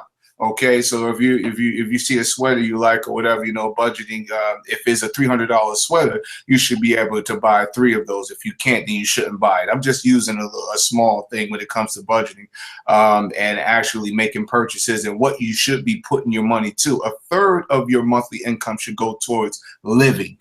A third of your income should go towards investing, and the other, right. And when you actually, and you know, mortgages are not the devil. I don't like them, but if you're going to make a play for a mortgage, what you should do is actually get a pre-approval on the one spouse. Okay, not 2. Okay, because the other spouse, that's for your investment strategy. That is for your building strategy. Your emergency funds should come out of that extra income. But if you're going to look for a mortgage, you should actually do it on one income. And your living should only represent a third of your income. If it represents more than that, then you are cheating yourself and you're over your head. Okay, I wanted to chime in a little bit about ownership versus control. When you're buying a house, right, and just understanding that people call you an owner is actually baffling to me, but it means that ownership actually attests to a conditional way of purchasing. Okay, when you buy a house and you have a mortgage, what's happening is you're pledging your property as collateral for the loan. Okay, if you're pledging the property as collateral for a loan, that's not a true sale. So in order to foreclose on you, you must either the legal system have to recharacterize the actual structure of the deal. Okay, because it's buying and selling for goods. The goods is the house, the buyer is you, and the seller is the seller who is selling a property. Rather, he's a for sale by owner, expired listing, or so on and so forth. If you're buying the house, what you should do if you're going to get a mortgage is make sure that you have a strong enough equity position so you can actually use that equity in order to buy a property cash. And right now, what's very attractive if you're going to buy property is the condominiums. If you're going to buy condominiums versus a single family, you'll find out that the capitalization ratios are actually better. When I say cap rates, that means that you have less expenses than an actual single family home. So it's better you can get actually more rent too, depending on the area that you're buying the property in or the condominium, you can get more rent for those. Okay, and back to ownership versus control. How do you control a property? You control a property through the trust, because the trust is actually set up in a way for assets. It's not for any encumbered assets or anything that where a company would have a first position lien on you like a mortgage. But if you're developing assets and you're buying tax deeds or tax liens that eventually turn into tax deeds, what you want to do is actually put it in a wealth building system like a trust, and that's how you control your interests. A little story here. My wife, her father bought her a car when we first got together, and the car was a Toyota. It was brand new. And when her father finished paying off the car, when they gave us the title said that the lien was released by Toyota Trust. It was not released by Toyota corporation, because the corporation would not hold any assets, because the true value of the company, what the company is worth, what is the biggest thing on their balance sheet is the cars. The cars should not be in the corporation's name, it should be in the trust name. And that's exactly the business model that they have, where their assets are in a trust. So why not you? Okay, if you're actually serious about business, you're serious about asset wealth, then you should have a trust. Just the other day, maybe I think it was yesterday, Donald Trump's attorney, you can hate Donald Trump, but guess what? Yesterday, I saw more information given on TV than I've seen in a long time, because if you go back to the video, Donald Trump's attorney is very, very well equipped when it comes to trust. If you see how she established or how she moved property from the corporation to the trust and made the son the trustee and the manager, if you see how that was done, you will understand how rich people think. They don't think in terms of put something in my name, I want to build my name. No, they think I want to build my trust. I want to build the asset value of my trust. I want to make sure that my trust does not accumulate negative asset value. So only good performing assets can actually go in my trust. That's why we speak on tax liens and tax deeds, because they are actually very attractive with yields starting at maybe 6%, but strong going from 12 to 36% interest. You don't have that type of yield in the industry or any industry. I challenge anyone that watched this video to actually make another video and say something that has more attractive yields than tax lien certificates. And that's why we speak about the best products. If we're going to actually invest, we should actually invest in the best products. Let's go to Texas. What kind of rates was Texas offering? Texas had up to 25%. I believe, you know, Texas, they start as I just had a conversation with a brother on Facebook. I posted my book in Claude Anderson's page, and then the brother said, you know what, I invest in tax liens in Texas. And I said, well, there's not really a lot of room for investing in tax liens in Texas. And the brother just went off on a tangent. It's like, no, man, you know, you could do this and you could do that and everything like that. I was, you know, but I know it's actually a deed state, but it actually starts as a tax lien. But there are companies that lend money to insolvent homeowners in that area. So they're going through the books to see who's actually, like, they're going through pendants list, which is actually, you know, to know who's up for foreclosure through taxation or whatever have you. They're going through those lists to actually see who is delinquent or may be delinquent in the next month, next 2 months, 6 months, and they are extending loans to those people. That's what a tax lien in any other state you're doing, but it's not legal in every state where you can actually extend loans. But that's what you're doing to the homeowner, because you have redemption periods. You have redemption periods where the homeowner can actually redeem their property. You have to pay the property, the principal plus the interest, and that's why the investment is so attractive. And I put in the chat room for the people that was asking, where do we buy the trust? You can put the link in there, but you can go to I Am Brother Polight and click the New Covenant link.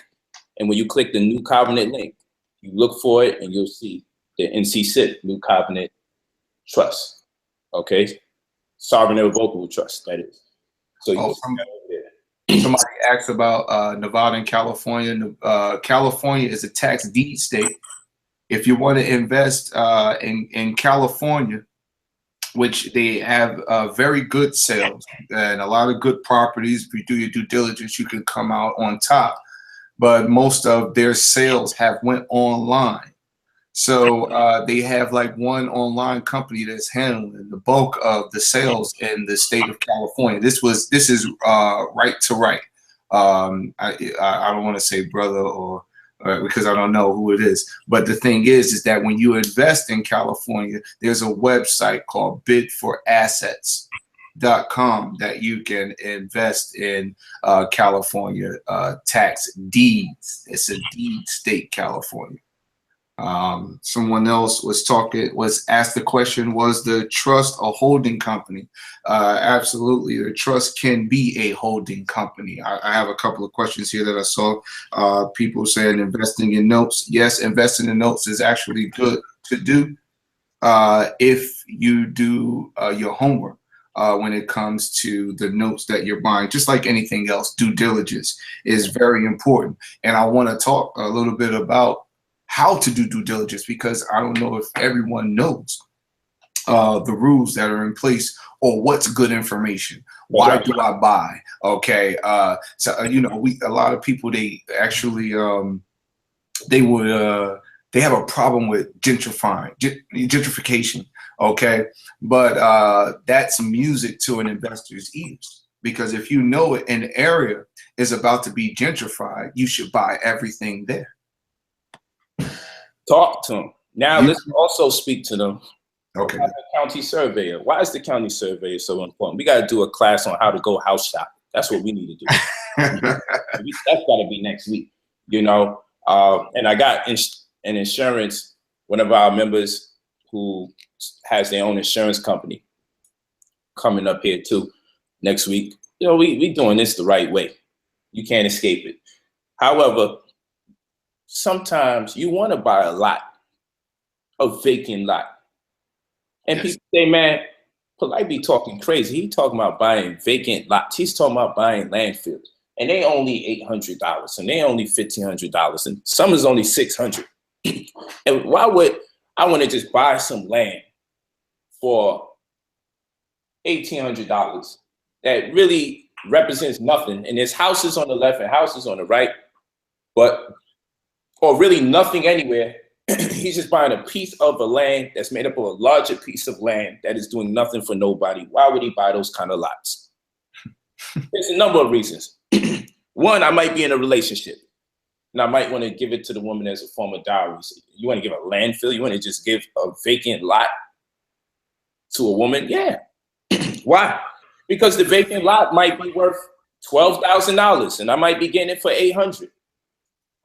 You say, what's the science behind that? She can always pull out the equity on that. I may pay for a lot that costs $1,500, just nothing but dirt. Very small space, but it may be worth 20 grand. But people say, worth 20 grand, what are you gonna do on it? You gotta build a house on it. No, I'm gonna sit on it in case of emergency, because then I can get a home equity line of credit as soon as possible. But if I got a relationship with a bank and I've been banking with them at least 6 months, that qualifies me for a home equity line of credit, which is when you can get the value of that property by percentage, at the highest being 70%, especially if you've done with Wells Fargo, or at the lowest, 60%. So we look at a $20,000 property that we buy for $1,500, and we say it's $20,000. What's 70% of $20,000? Well, that's going to be $14,000. So my $1,500 investment symbolically, or technically, I should say, represents $14,000 cash on hand, revolving line of credit, if I need to invest in what? They were selling franchises for $10,000, these $10 spots. They have a store locator process where they put you right where you will definitely make money. They help you with your marketing for the first 3 months, and they help you hire people for your first 3 months. And they were selling this thing for $10,000. There's a tax deed auction. And I say, hey, I'm about to buy the vacant lot. Everybody wants the house. I'm buying that dirty piece of shit right over there for $1,500 because it's worth $20,000.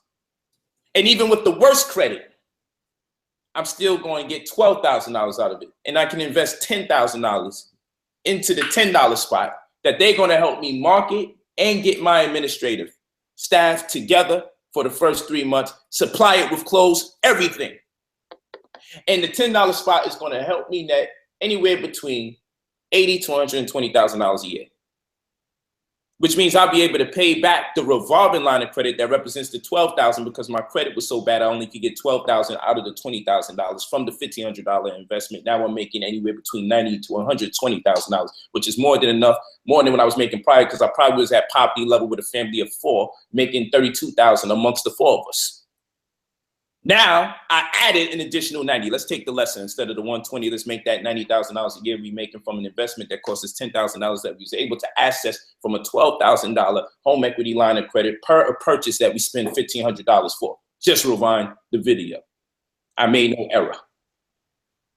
That's why you will buy a piece of dirt, because the dirt is worth X amount of money versus the investment that you put forth. That's why you buy the dirt, people.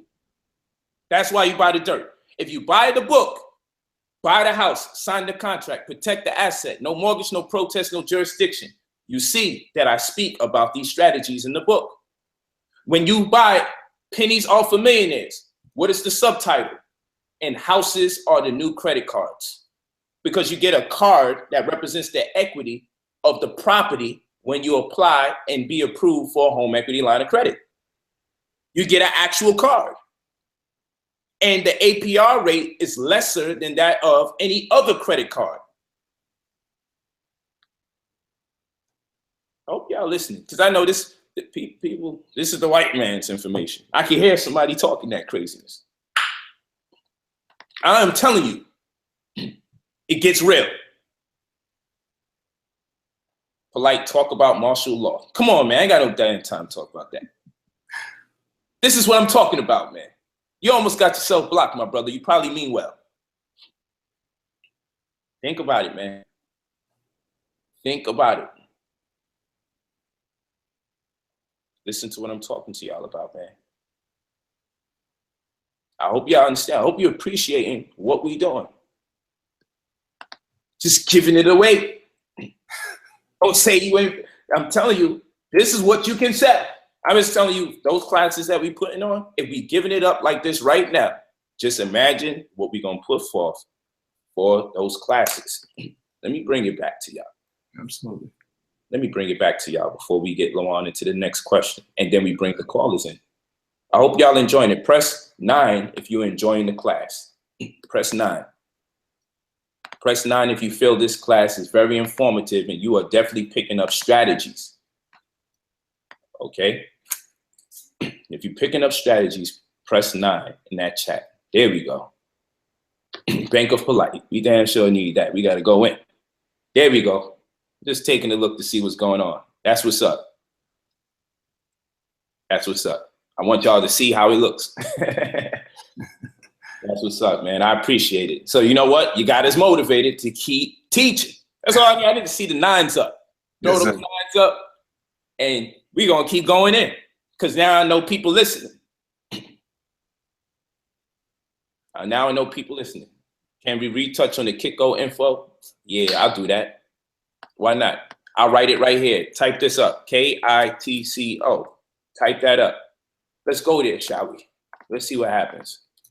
Let's do this on your phone, though, and download it so wherever you go, you can keep looking at it. Metals quotes. Look at that. Kitco. Get the app. The app tells you what's going on day to day. The app is way more put together. This is going to look a little confusing. I've never even been to the website, and all the time that I have the app, I'll be maneuvering around the app because the app is cut and dry, tell you what's going on. But this is the site, Kitco. Okay. This is the site. So you see, gold is at $1,194.10. You could go as high as $1,200 right now. Silver's at $16. You hear that? I'm there. Silver right now is at $16. I know you rocking, but it's 16. And what was the dollar amount it was? Like 32 or something. Last time we checked. So if somebody buys this up right now, I guarantee y'all, if y'all listen to me right now, I'll do a show the very next day after when this thing says $32, and you're going to be saying you could have flipped your money twice pull out half of it, which would represent your principal, which is now your profit, and keep the other half in there and see what happens. Look at that, man. Platinum is less than gold now because gold is more rare, $968. And they're using gold for a lot more things than they used to because of new technology. It's the easiest metal to bend or flatten, and it's used for a lot of electronics as well. Serious electrical equipment that needs to be used, like by NASA. So it's very, very valuable right now. And it's only going to go up higher. But silver is going to have an influx eventually. Yes. So sit on that silver because it's so cheap, it's going to be bought up. It's so cheap that since it's going to be bought up, it's going to wind up becoming scarce. And when it becomes scarce, you're going to be sitting on silver like it was stock. Trust me when I tell you. Yes, sir. Every month you got an extra $30, $60. Buy you some silver and just keep doing it every month until one day that shit turn into $100 in value, and you be saying, man, I bought mine for $16 a pop, $30 a pop. Now it's $100, and I done bought 100 of those joints. Now you got 10 grand. If you bought 1,000, you might wind up with 100 grand. But if you bought 100, you might wind up with near 100 grand, depending, because the way these markets fluctuate, sometimes they fluctuate inside of 2 hours and drop. And those are 2 silent hours you walking around talking about you ain't got no money. But if you bought some silver, you can mess around and in 2 hours be winning. You type in Kit Code, you download it on your site, man. You keep those 9s going. Come on, we going beast mode, family. I'm not asking you for no money. And look whose face you see right there, Donald Trump. Come on, y'all got to get in tune with the market, family. If y'all not in tune, if y'all, Brother Lawan told you, you need to have at least 6 different forms of income. And you need to be able to invest at least 1/3 of your income. And I'm going to go one more step into it and tell you, you should be making at least 150 grand a year, because that's considered to be the dollar amount when you actually can make more for your dollar when investing. Apply that to the strategy. That means you're supposed to be able to invest at least 50K in order to remain wealthy from one year to the next. You're supposed to be able to invest 50K. Win, lose, or draw. So the goal got to be to get to the $150,000 mark, because that's where wealth begins in economics. But yeah, you can send me the emails. I think I got that somewhere. Hold on. I think I put that somewhere.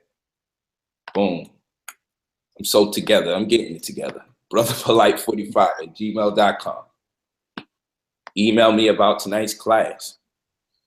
Come on. I know you got love for us, but email me based on what you're looking to get done. That's what you do.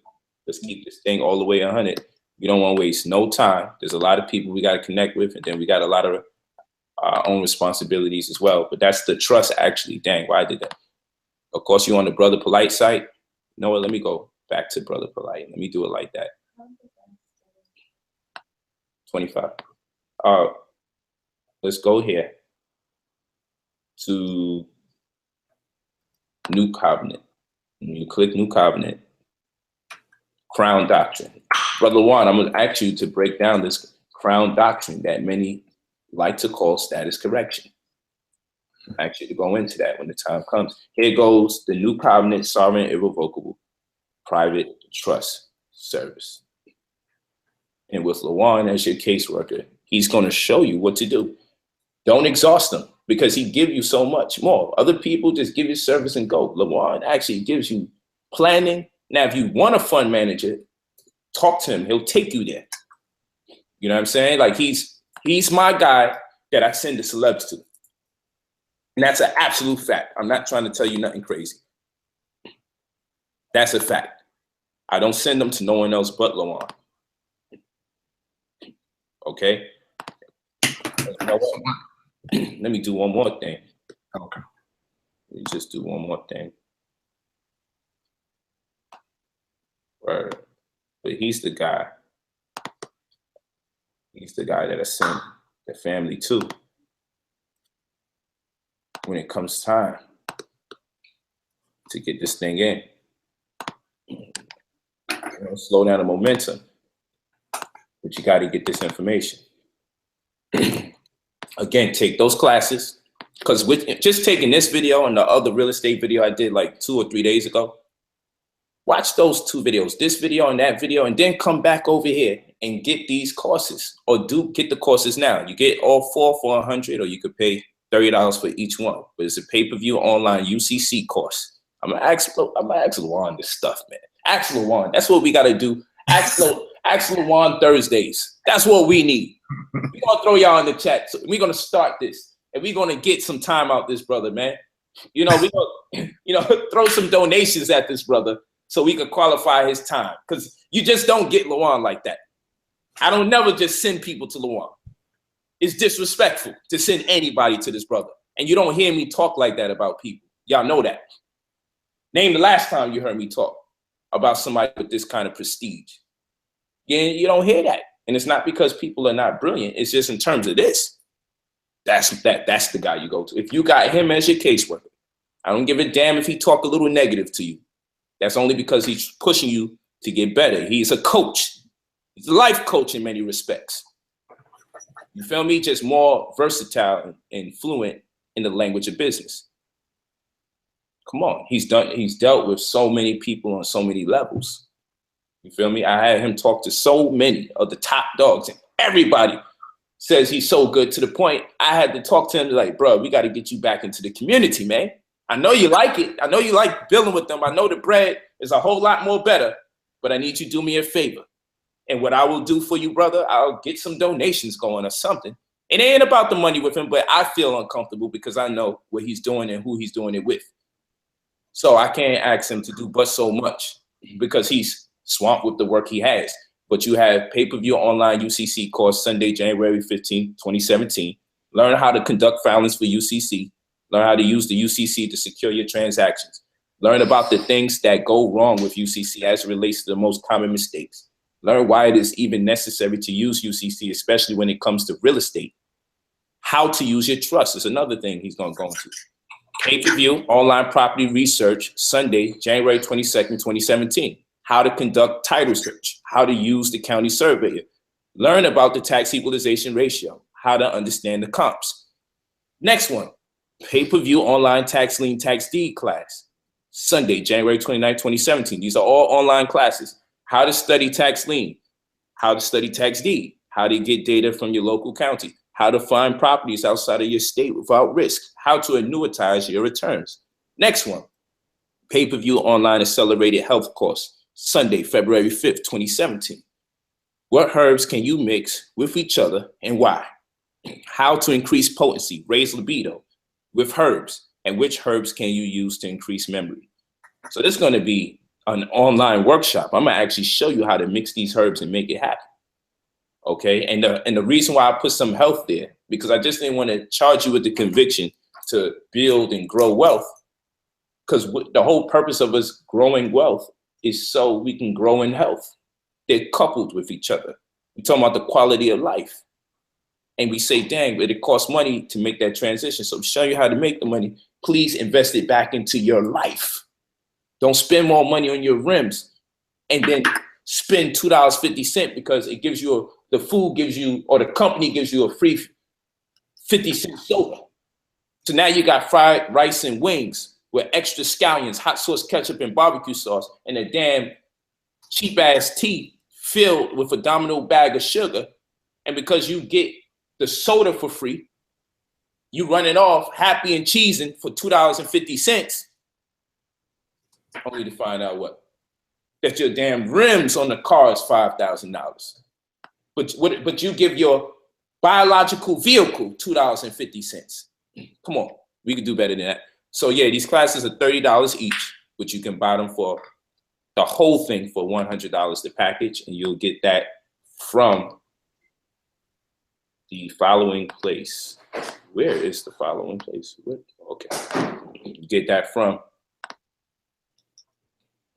the Brother Polight site. You're gonna go to services for that one. So you add Brother Polight, you're gonna click service. There you go. The first thing you see is the $100 package, 4 pay-per-view online course package. It's the first thing you're gonna see. phone consultations. If you really must talk, don't lie to yourself and say 5 minutes, 2 minutes. Phone consultation is $200. Okay, in-person consultation is $300. Mark Lawan at the same price. I'll put his name and mine's there, but same thing for him. So if you purchase that and you need to talk to Lawan, go ahead. You got him. $200 an hour, $300 an hour in person, $200 an hour on the phone. We do not waste time. Do not pay for the consultation and not have a pen and paper. Be prepared, because when it's personal, we go hard. So it's so much there. And someone asked, so if I order a status correction, of course they mean Crown, Lawan, the Crown Doctrine. If they order status correction, how soon can I expect to receive that service? That's Joy Loves, Lawan. How soon can they expect to receive it if they purchase it? That's correct. If I do it for you, then it'll take about 2 weeks. But if we're doing it together, and I'm showing you what to do, how to execute documents, it'll probably take about 60 days. Okay. So is there, that's what we good on. I just wanted to answer that sister's question. Okay. Also, family, before wait, one sister, I'm sorry, I want to ask me a question. Oh, okay. Go ahead. I probably do due diligence, but I have a whole plan to show. But go ahead. We'll be emailing the link for class Sunday on Saturday. Lawan, your service is getting a little choppy, and I want to make sure that we are real good. So I don't know what you may or may not have to do. Right now, you're sounding good all over again. I knew the second I tell you it was going to happen. Okay. So yeah, the information's out here. Do your thing. Do your thing. So I also wanted to let the people know the reason why I will also buy a vacant lot on another occasion is because I will study. I'll go to county surveyor. You know, I will study the building plans for the community. And what does that mean? Someone may intend on building a mall on the same block that I buy that empty space called a vacant lot. It may be 3-4 years from now. So people like, what does that mean? Well, my piece of dirt that I own proudly, that is make sure it's clean so I don't get no tickets, and I'm paying property taxes for. When I land on year 4, when they decide to start building the mall, guess who is in the way of them building the mall? Yes. Brother Polight, the guy they have to pay to move. A lot of times these people make building plans and they don't even buy all the property up yet. They slip. So what you do, if you could afford to, you buy some property in the way of their beautiful plan. And you wait until someone calls you and says, yo, how much you want for that piece of dirt you got over there? Because we see the assets value for that dirt is 20 grand. They're like, oh no, that dirt is worth $1 million. They be like, I hate Negroes. And maybe I don't get the million. Maybe I only get 1/10. 100 racks ain't bad either. But damn it, I bought it to sell. You know what I'm saying? That's better than squatting. It's better than squatting. So I buy property in the way of plans. Yes. To create big buildings or, you know, zoning rules. Study the zone. Somebody will be planning to build a skyscraper or build a company that needs to go up 3-4 floors, and unbeknown to a lot of people, that property is the property where they intend to build may be out of their zoning, meaning not only may they be building too much onto the sidewalk, but in width, they may have built too much into yours, because after years of one property going up and another property going down, and uneducated consumers, oftentimes people's properties are part of other people's zones. And that's a conflict that has to be remedied by way of cash. I'll take check 2. So you want to study the zone and everything and understand who has intentions to build in the future. You can always do that. This is public information. And when you do this, then you could turn around and say, you know what, I'm going to invest in that property with the understanding that in order for them to build that property, the property that already exists there is partially part of my property now. Oh yeah, so when they start that building, maybe we let them build up enough so that they get comfortable with how everything looks on your side of the property without them knowing that's actually your side. Let them build it up a little. Say, hey, I was on vacation, man. Just came back and y'all build on my property. I'll sue. No, what you want? We see this property is only $20,000. I want $1 million. Why not? Somebody would do it to you. But this is an idea that you was able to forecast 4 years ago, 4 years later. See? So you got to study the building plans of the community, not solely because you can also understand your property value is going to go up. So even though my property will be $20,000, that dirt value is going to go up too when the building goes. And in addition to that dirt value going up, is assets value. So will the value be when I sell it over, because I'm in the way of the people who have a vision. And their vision doesn't include build this big luxury mall and have a parking lot affixed to it, but you have to walk past this empty lot filled with dirt, with plants growing out the ground that no one ever saw before. It's going to throw off the whole immaculate conception that they had. You know, so I hope y'all listening. Strategy. Yes. So, strategy. You just got to get into the game. Once you get into the game, it's a wrap. Don't forget to download the Kitco app. Download that. We're going to have a conversation about gold and silver. We just make that a class. There's so much that we can discuss, so much that we can cover. We don't need to play games with the other information. I do that other stuff so people know I'm diverse. I'm diverse in my abilities to communicate other types of ideas and worldviews. But this is what we need. This is the information we got to tap into, family. Don't let no one fool you. This is what we came to bring. This is what I'm into.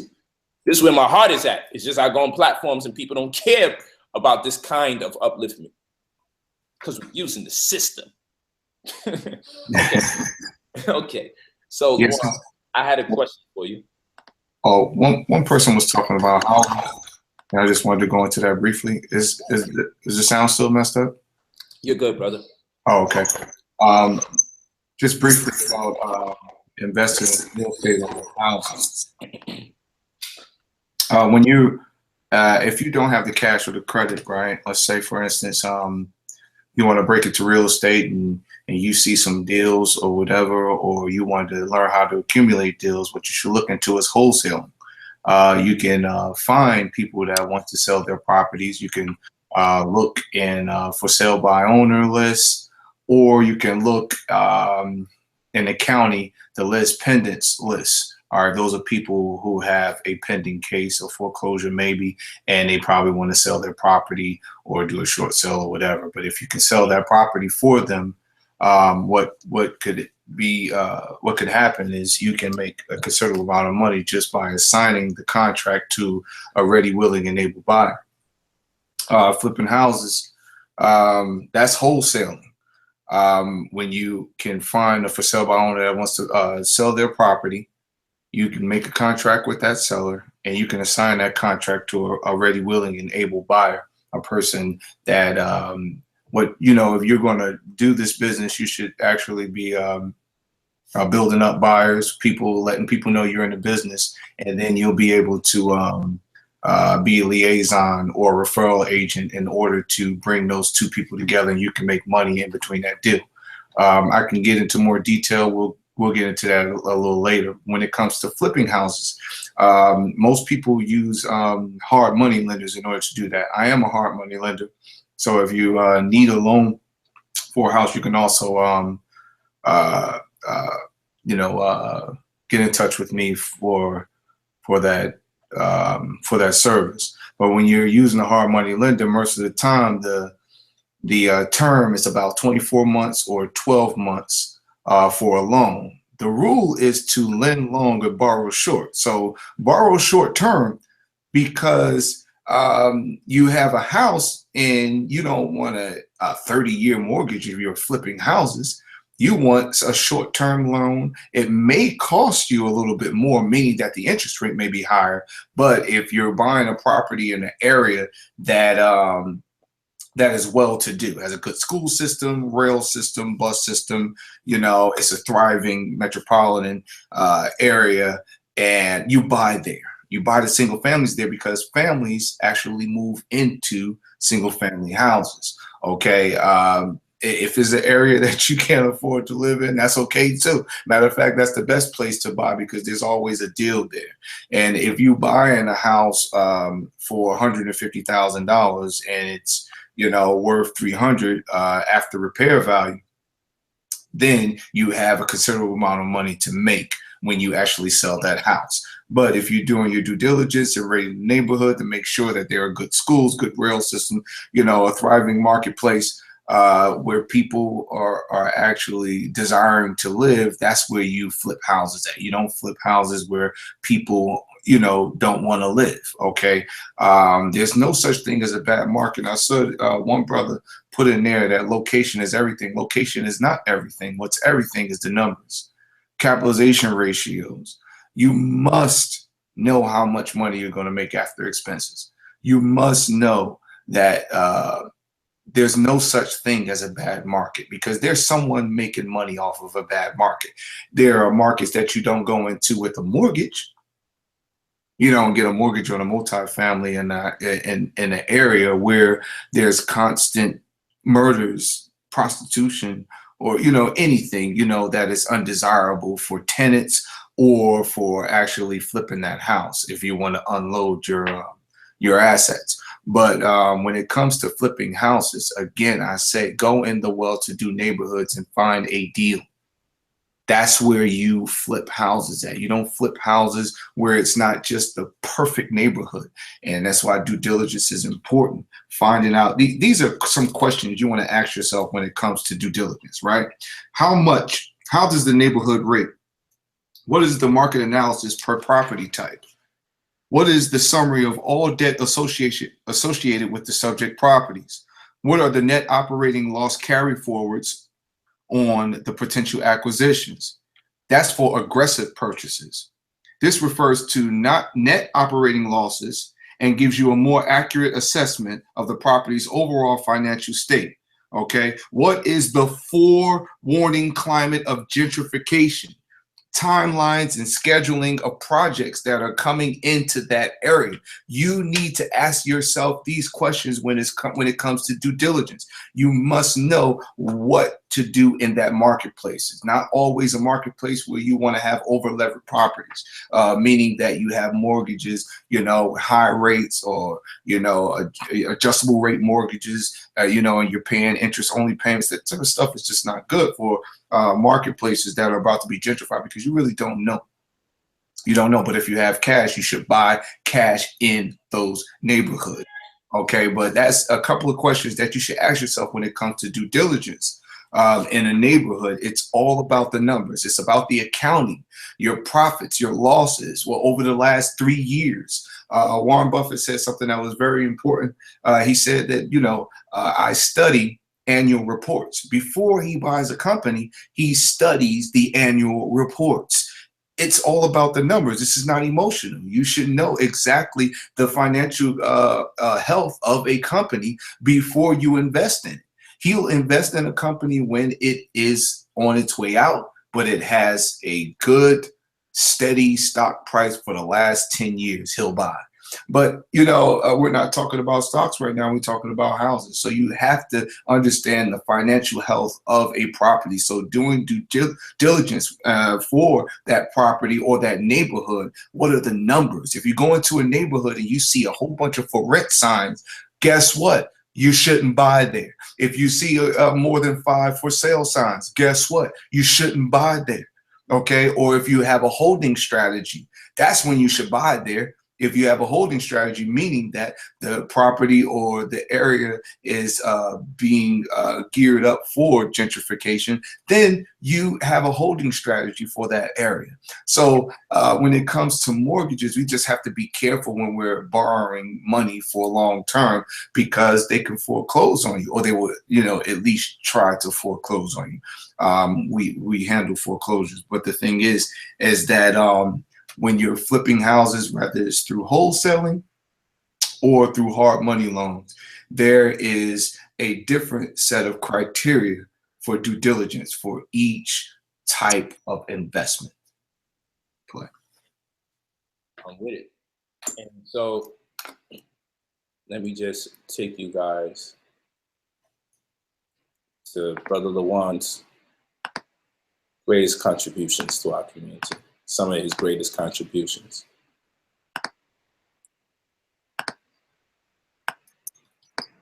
Come on, you can see a backcourt like this.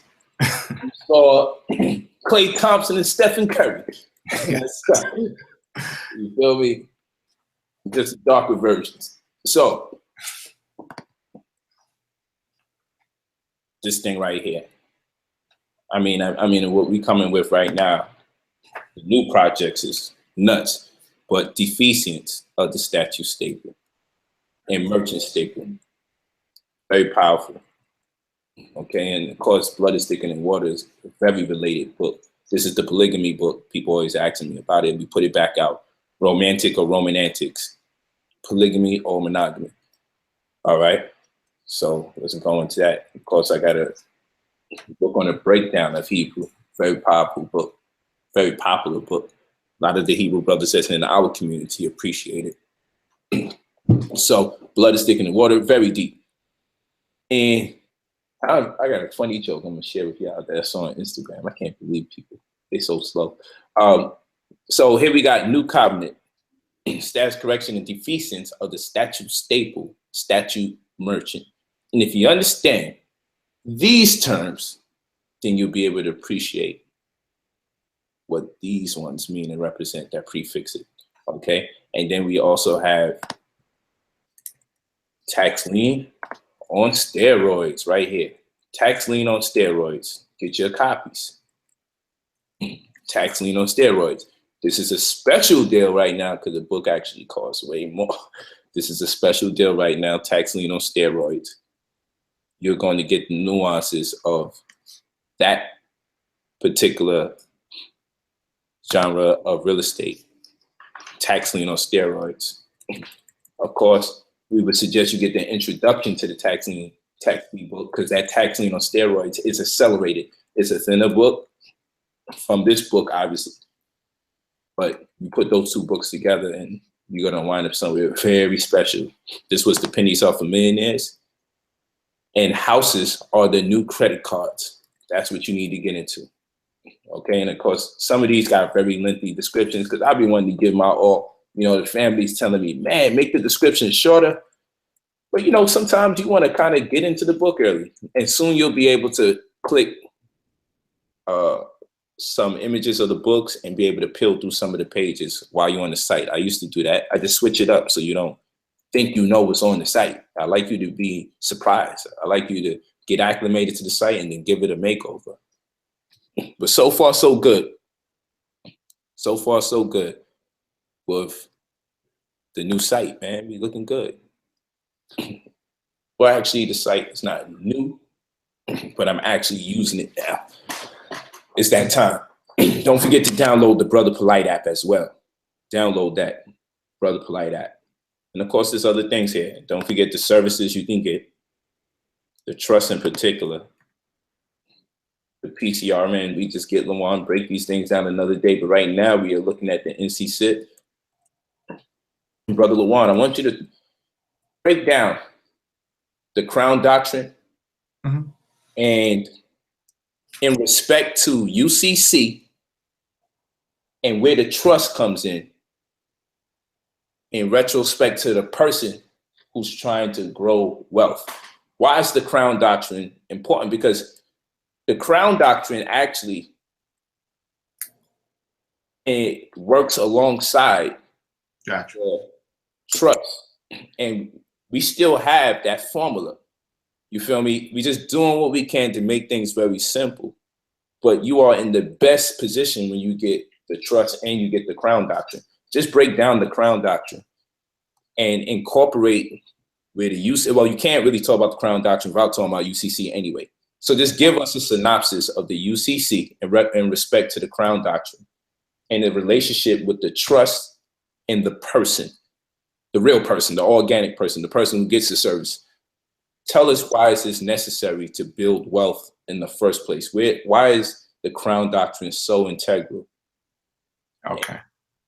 UCC and the trust and the person that's using these different mediums. You can start building. I'll get you back right now. All right. Okay. The crown doctrine and the UCC. The UCC actually points out the doctrine of control and perfection. Okay. When you think of a king, a sovereign, and how he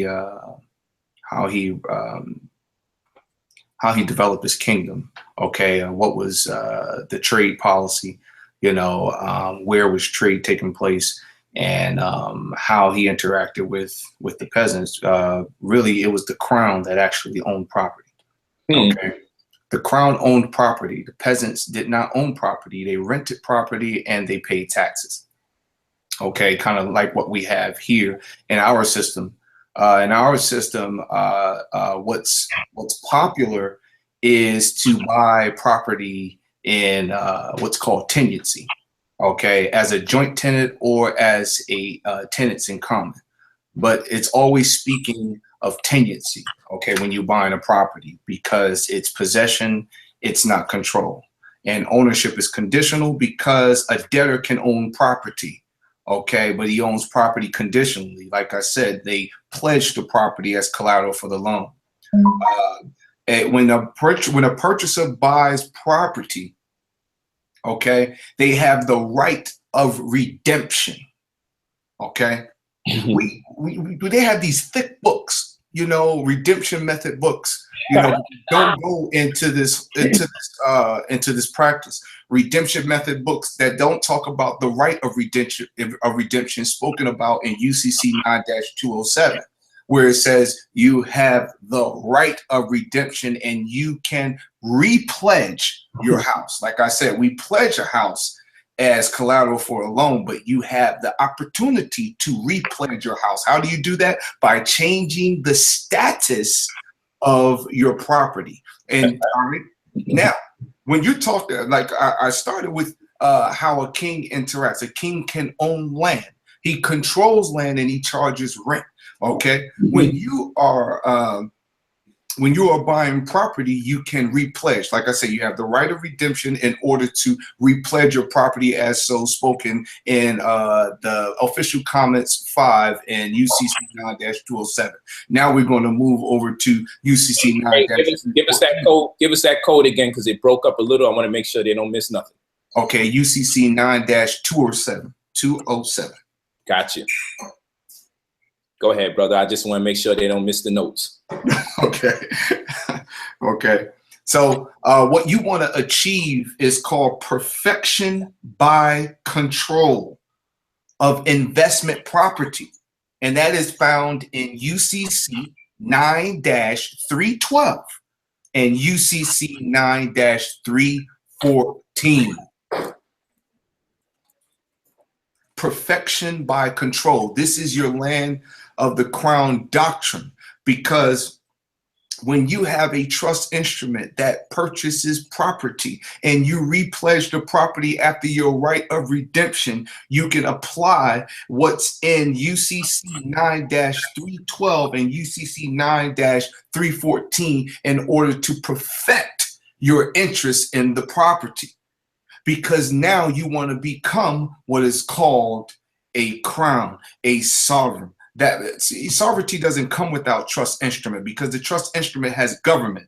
Trust instrument has subjects. A trust instrument has a directive, an edict. A trust instrument has everything that is needed in order to do what? To transfer property, to transfer royalty to its family, its posterity, its lineage, because that's what the crown does. The crown actually transfers wealth. And what is economics? Production, consumption, and the transfer of wealth. If you're not transferring wealth, if you're not introducing a mode of productiveness in your strategy, you are losing. You are a peasant. You are considered one who is subservient to the sovereign and not the sovereign. So if you're speaking to that of a trust, if you're in the conversation of trust, and this is your perspective, you're already thinking about the estate. You are already thinking about property and assets. This is what a king does. Okay, a king doesn't infringe on the property of another.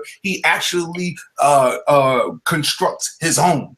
He constructs his own, and he actually provides a means of trade within his borders. That is called the staple. That's why I wrote the book, Statute of the Staple, Law of the Marketplace, where there was buying, selling, and trading. You must, if you can't just go about life without having this whole stratagem. You need this strategy, the strategy that incorporates the land of the crown doctrine, the assets and property, and how you're going to control the property, because it's not enough to own. Debtors can own, but they own conditionally, and it can be stripped away from them at the drop of a hat. You want to take yourself out of that firing squad. You want to be away from that. Okay. Let's do this real quick, Brother Lawan. Just the compound interest to what you're saying. So when these bozos talk about status correction, let me tell you what we mean by status. So here's the online etymological dictionary reference. When we say crown, we're talking about owning a property void of a conditional interest. Yes. That is to say, we establish a perfected claim, rendering the property a crown via our fee simple relationship. Crown is just more of a common law term. That's it. Yes. Okay. But it renders the property a crown provided you purchase it under the right conditions, terms, and circumstances. So we are talking about changing the status of what? The property. And in doing so, you represent yourself better. Now you have a jurisdiction. Juris, legal, diction, spoken. What is legally spoken? What is legally being said? What's legally being said in your jurisdiction is that there's been a change of status, change of estate. So real estate is what? Let's see. The real estate is going to be owned and controlled by what? The person. Who's the person, or what is the person? The trust. So the trust is going to own the estate. So the person changes their status, but the person we're talking about is the trust, and the status we're talking about is the estate. So now we're going to look at estate and see it means rank, standing, condition, from Anglo-French estate, Old French estate, state, position, condition, health, status, legal estate. We don't make these things up. So look at this. So when someone says status correction, we're the only ones that's actually using the terms properly. Yes. People got you thinking we're talking about you when we're not talking about you, and talking about it when we're talking about you. It's in the words, man. Okay? And who wears the crown? The royalty. Your crown's the property. But the king or the queen bears the crown.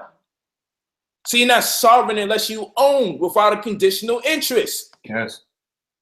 And your real status is predicated upon your person, which is the company that comes in your personage on behalf of you. So again, we call it the crown doctrine. But what is a status correction? It is an adjustment in the estate. Estate means status. Yes. As you've seen, according to the etymological dictionary, estate means status. And company is synonymous with the term entity, legal person, legal fiction. So your estate is going to be retitled to your trust. That is to say, your trust, which is also a person, is going to control or hold the status that is the estate. So the status is rendered onto the person. The person is not you. But the manner in which you go about the acquisition of the property renders that property a crown by virtue of the fact you have nullified the conditional interest and established a fee simple relationship with your property on account to the fact that you conducted a perfected claim. Because we know via UCC 9-105 in parentheses D that a debtor can only conditionally own property. Yes.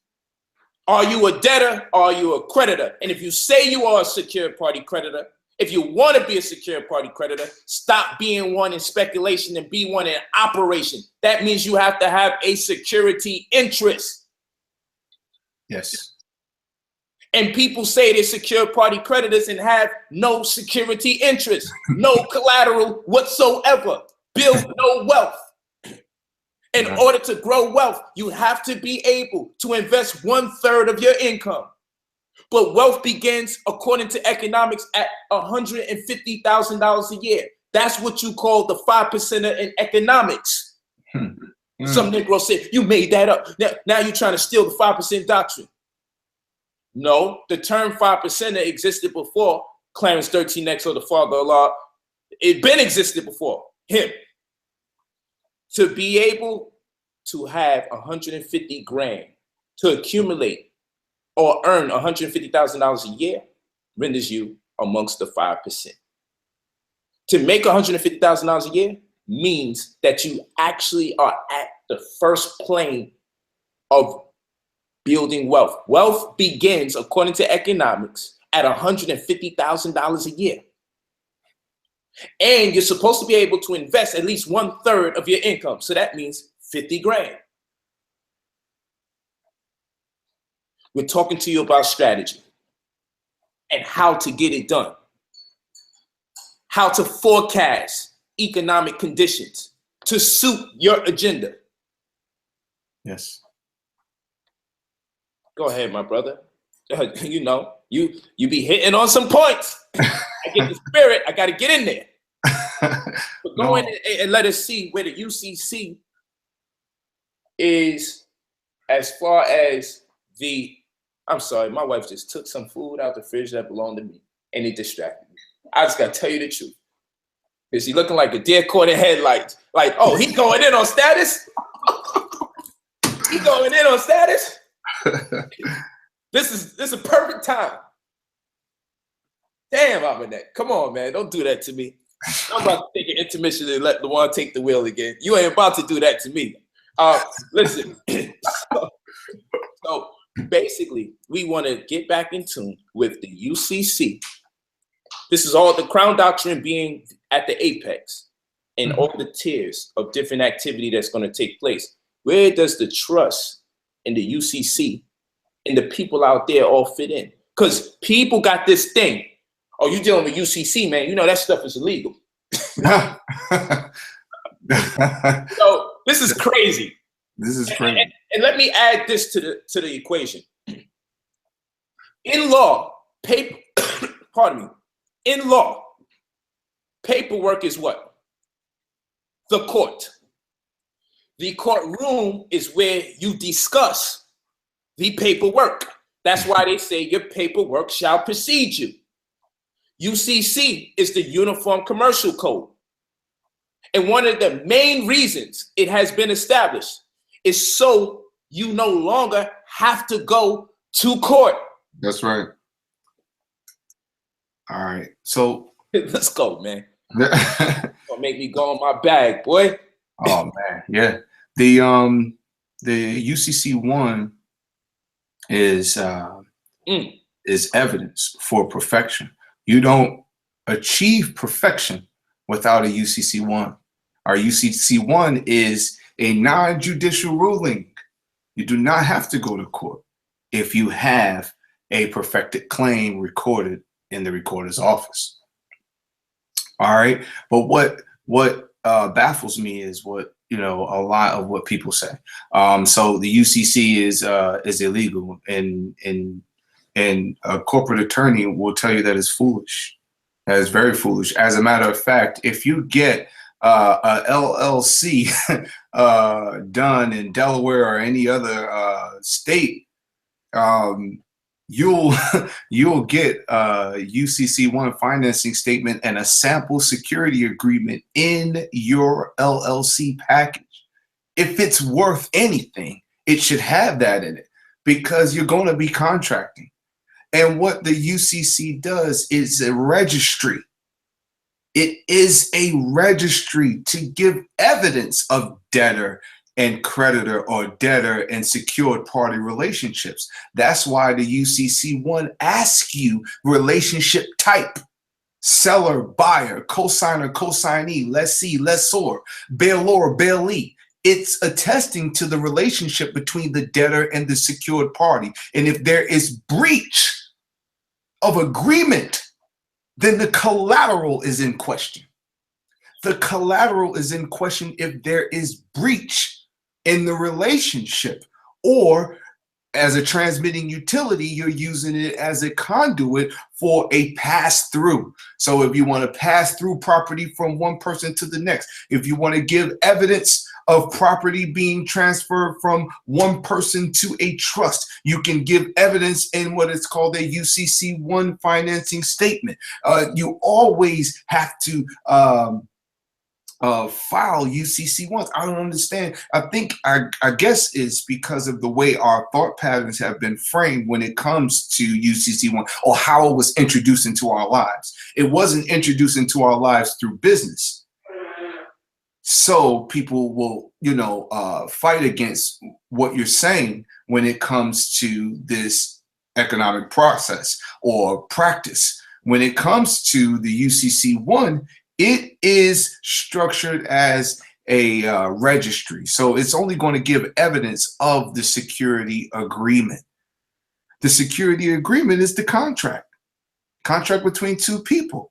And then what's in the balance? What's hanging in the balance? The collateral. That's why the collateral statement is very important. The collateral statement is important because that's what, if you do take a case to court, or someone tries to take you to court and you enter your UCC1 and security agreement into evidence, the case is already decided.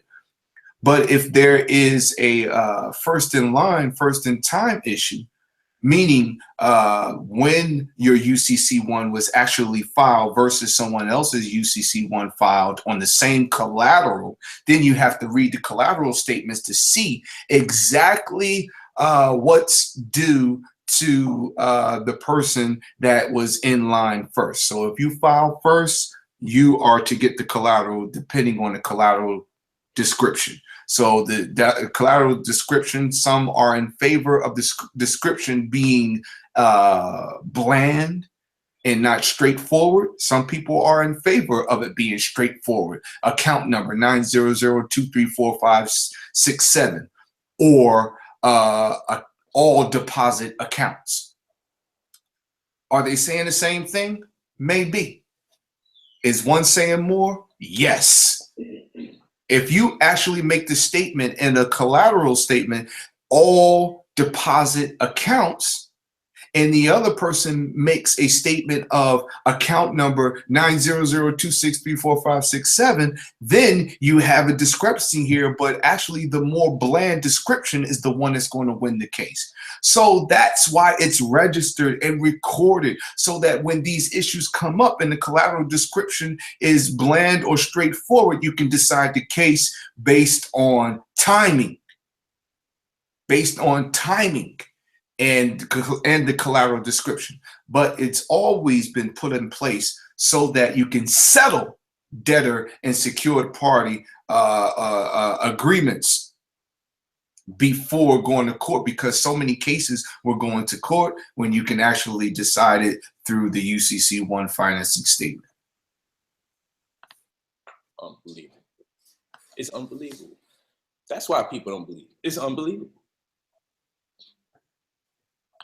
All that power. Kanye was right. How can you have all that power? All that knowledge? Yes, family. So you want to be in tune with them UCC classes. Because understand this, brothers and sisters, and I really want you to get this. When it's taught by your own, that comes from the community you come from, it never sounded like this before. Don't even lie. You couldn't go in today's schools and get the spirit like you get now. Like, yo, you sitting there now saying, yo, I'm thinking I'm actually starting to understand this.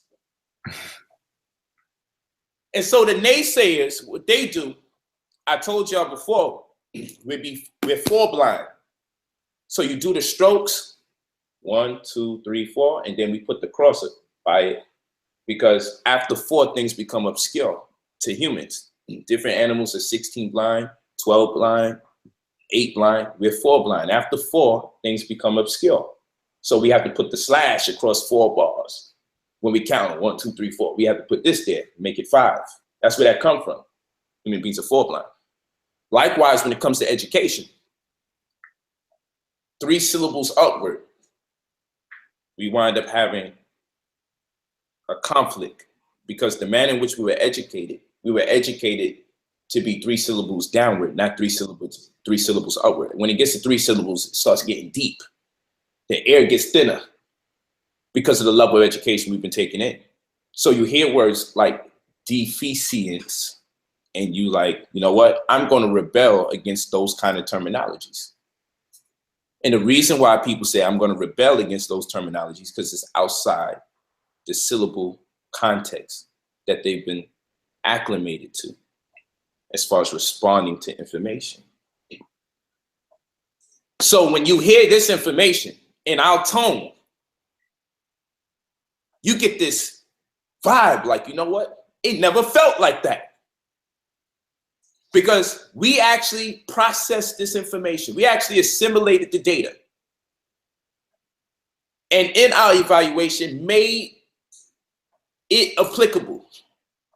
And we know, according to the lessons, the application of knowledge is what? Wisdom.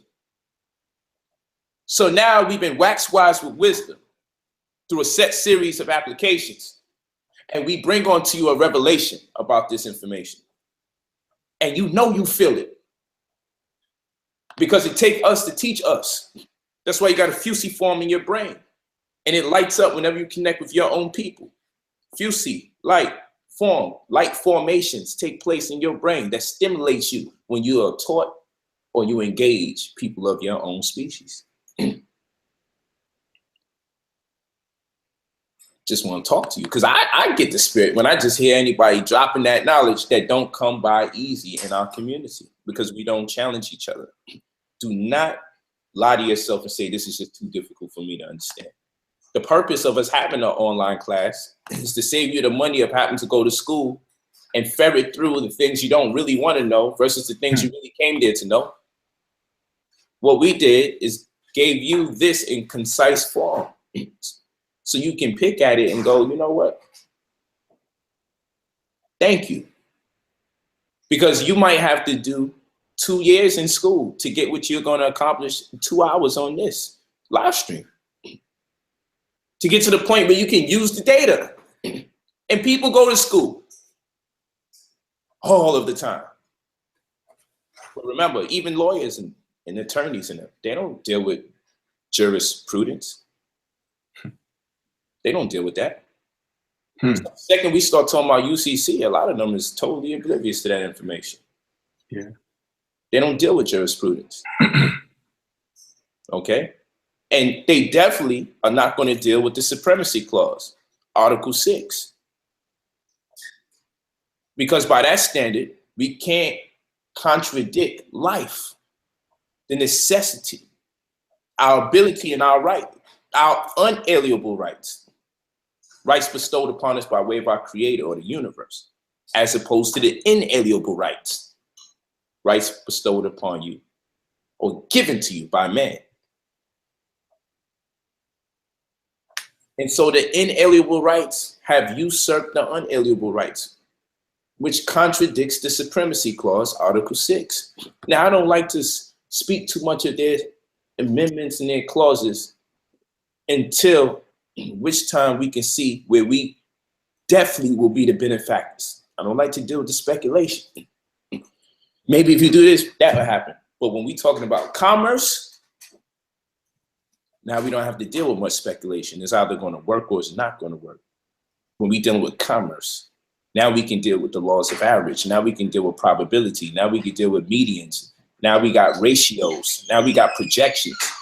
We can scale what our risks are, if any. This is where this conversation has to go. Get those classes, family. Get those classes. Also, be sure to email brotherpolight45@gmail.com for the data that you have an interest in. Okay, so it's brotherpolight45@gmail.com. brotherpolight45@gmail.com. You email us based on the data here, what you're interested in, what you want to get done. If you have a problem with the site, you're trying to do what you do, that's where you're going to go for now, and do it in real time. But definitely class is going to be lit. I don't know if we can get Brother Lawan for Saturday, but I'm thinking about doing something on Saturday. I think I've been streaming every day for like 4 or 5 days. One of those days I did 2. But I just want to let the people know I really appreciate them. So when I get busy, at least I got more archives. I was looking back and I'm like, you know what? I got to put some new DVDs and books out. I got a bunch of them just sitting here. I said, I got to put those back out and I got to start doing some classes again online. All right. And it behooved me to do it on platform because the people that's walking with us understand we can't just put our brain only in religious diatribes or only in the Pan-African pro-Black cause void of the economic conversation. So here's the place where I can contribute to people the family message and the economic and political messages that are undermined all too often on other channels because they have their own focus, and that is their absolute right. So I don't say this to undermine or disrespect other people. I'm saying I feel that we're contributing something that is just as valuable, if not even more valuable. And if people don't appreciate this conversation, at least we have a place where we can put this conversation out. So I'm just humbled by the opportunity to communicate with you all. And I want to bring people in to the equation. I want to bring you guys in. Make sure you mute your mics until we calling you. So when you come in, the first thing I want you to do is mute your mics. We're about to give you the link right now. We want you to make it quick. If you got appreciation, make it quick. If you got a question, make it quick. Because we did not want to exceed 2 hours. We're at the 2-hour mark and a little bit more. And I don't want it to go to 3 hours, but 3 hours will be the max. Because some reason people don't have it in them to say, I'm gonna come back to it and finish it. They would rather watch a new show, knowing they love this one. So I'm looking to assist people so they don't miss out. You know me, I'm the type, if I love the info, keep it going. I'll just come back to it.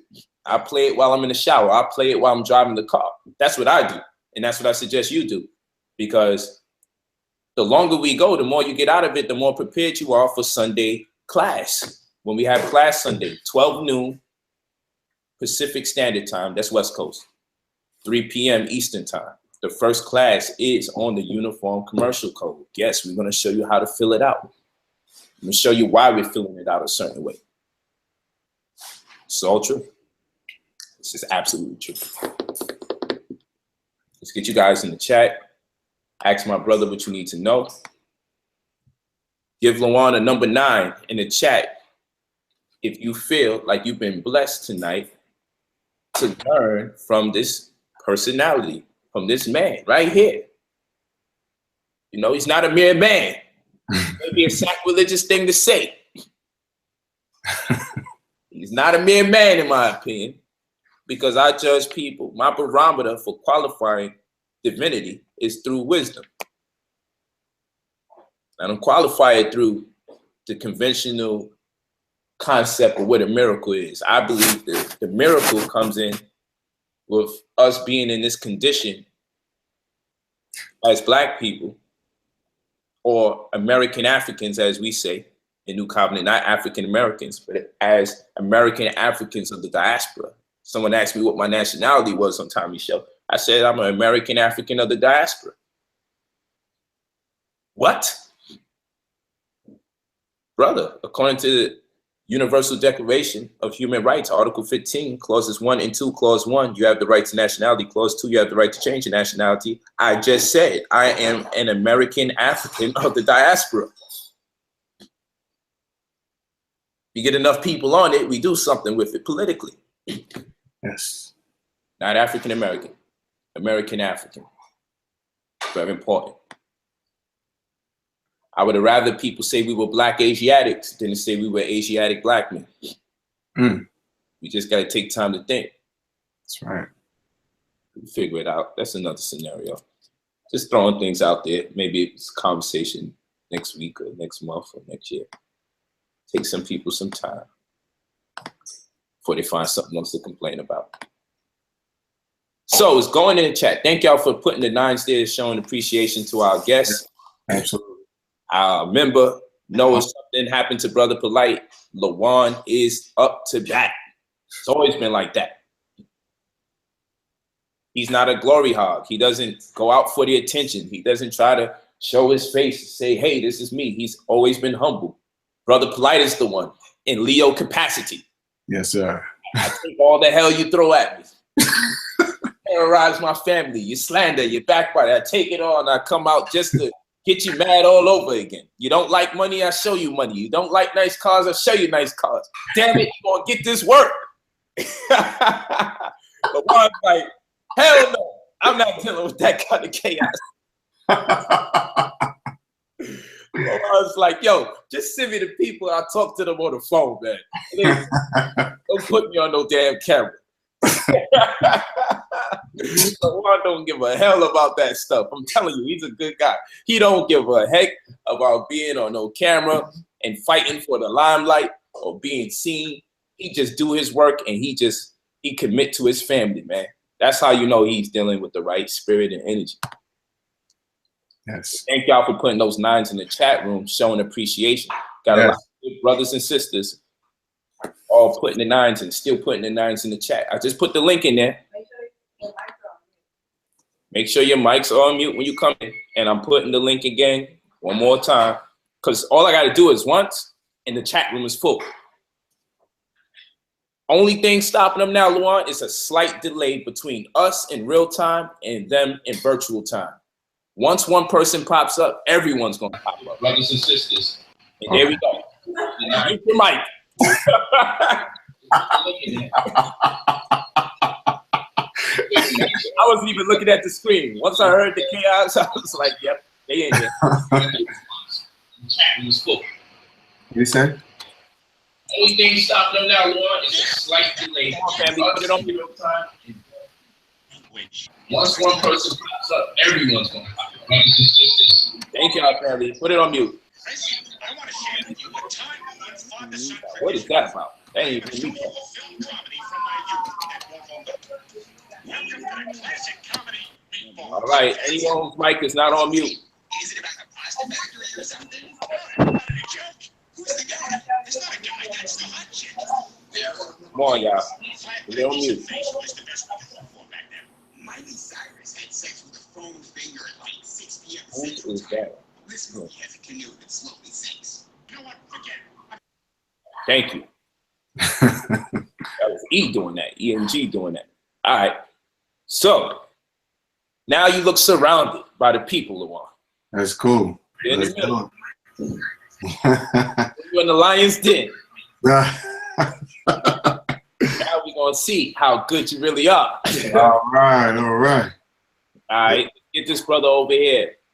Brother W. What's your name? Where you from? When I call on you, you'll see your face and you'll know I'm calling on you. What's your name? Where you from?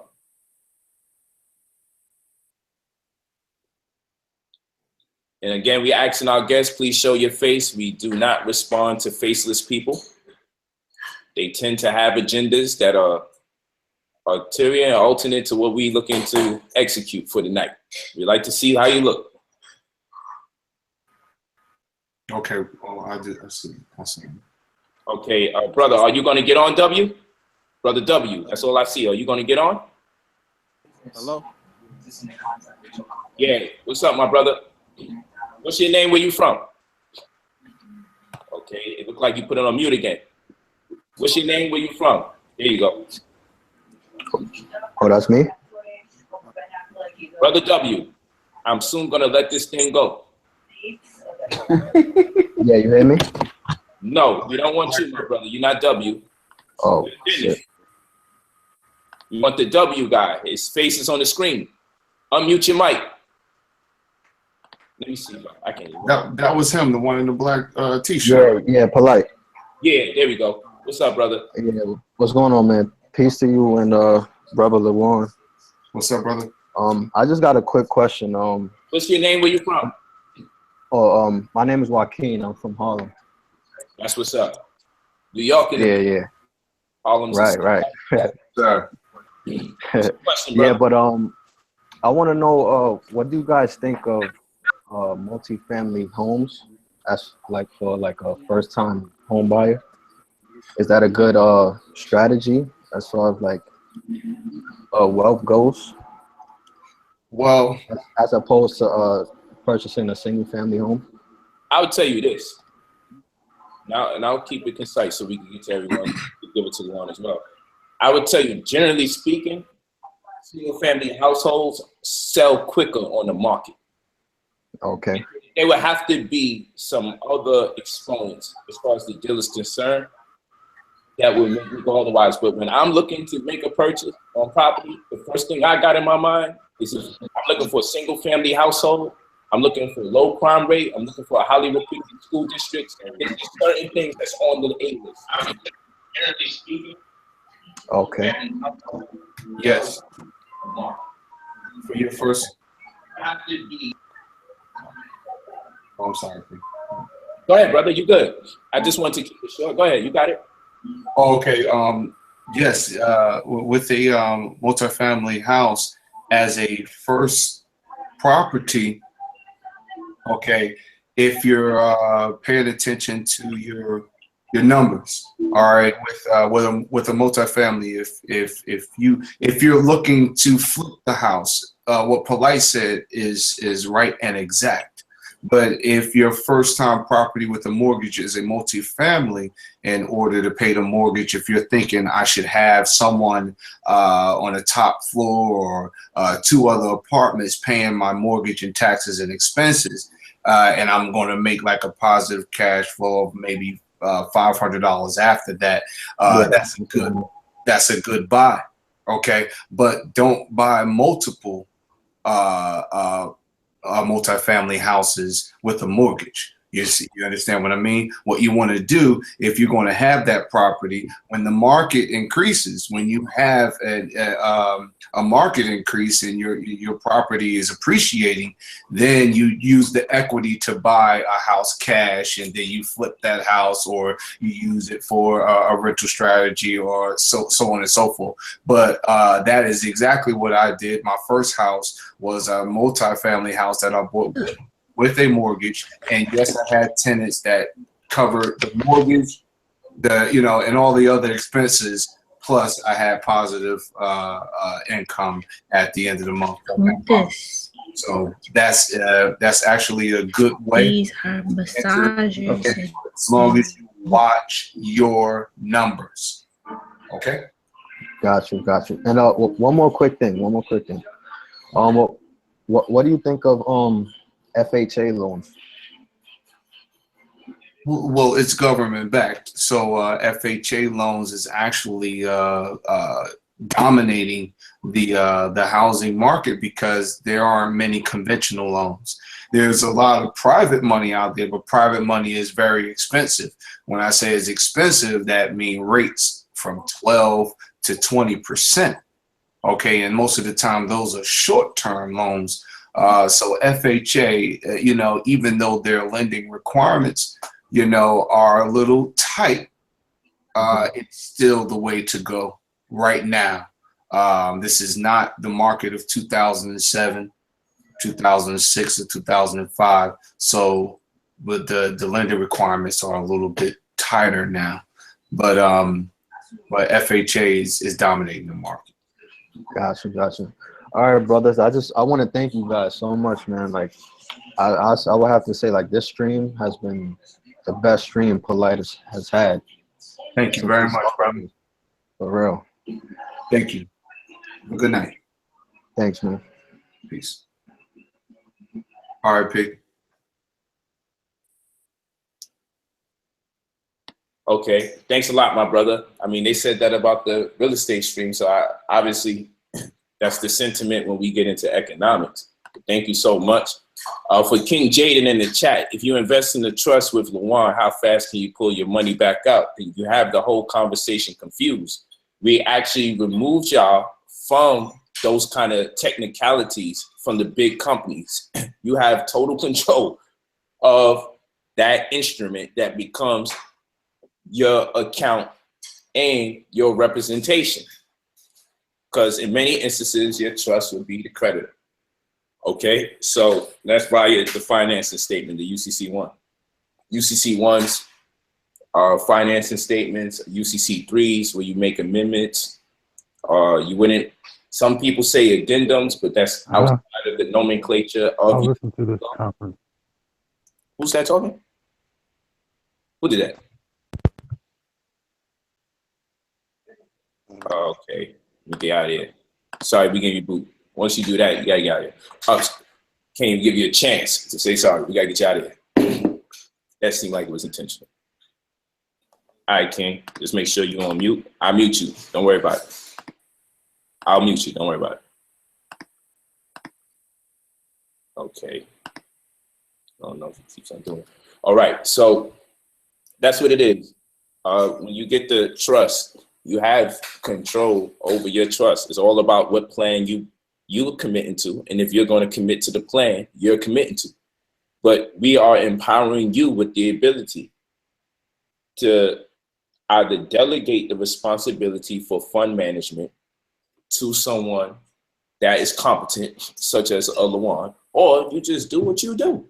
He give you guidance and you make your runs. This trust is not just a company. See, a lot of us will get a LLC or S Corp, and we'll say, hey, I got a company, and we'd be proud. We're proud of that. But there's no planning whatsoever. So what you're going to get out of the trust with us is as much as you encourage us to work with you in devising a plan. Yes, absolutely. When somebody asked what I'm drinking, apple juice. Martinelli's. Go ahead, I'm sorry. When a trust is created, it's created out of the settlor's mere intention. So it's a contractual agreement for the benefit of another. So when I'm going to write a trust for someone, I am getting into that person's life. I want to know exactly what you want to do. When it comes to a personal private trust, if you have a bank account that's constantly getting levied, do you want a deposit account trust? Do you want a business trust? Do you want a life insurance trust? What type of trust do you want? What is it that you want to do? Because there's a great deal of planning. I need to get into the objectives, the mission, everything that is you. If you're selling records, selling DVDs, I don't care what kind of business you're doing. I'm just saying that there is a protocol, there's a regimen, there's everything that is you that goes into that trust. So I'm always asking a line of question in order to write the trust, so it's befitting to you and what you want to do and what's your vision? What's your vision in real estate? Is it 100 properties? Is it 200 properties? What is it? Okay, and so I will plan for you to have 200 properties and you to pass it down to your son, your daughter, or another business, or your grandmother, or your another family estate. What is it that you want to do? The trust is for your family. This is how you transfer wealth. This is how you avoid probate. This is how you minimize your tax liability if you formulate it right. If you have a formula with, you know, different strategies plus the trust, then your tax liability should actually come down. In some instances, zero. But it's all about the makeup of the person. What do? You want to buy franchises? What is it that you're involving yourself in, and why? What's the timeline, scheduling, and everything? Someone asked in the chat about the amount of time it takes to write a trust. Once I have a conversation with you, I give it. Polight said, you know, say more than the time that you need. So I'll say a week, but really that trust will be done in 3 days because I'm up all times of night and I do my best writing at night.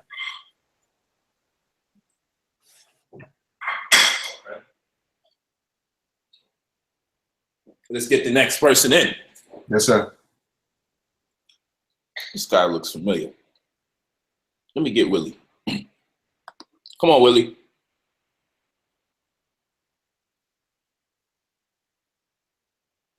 Brother Willie, talk to us. Can't see your face. Come on, Brother Willie. Maybe a little delayed response. So I'm giving him the opportunity. And then I will move forward.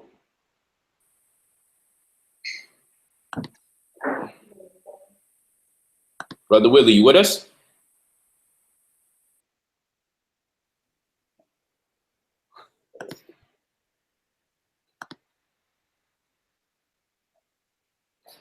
And so we'll move forward.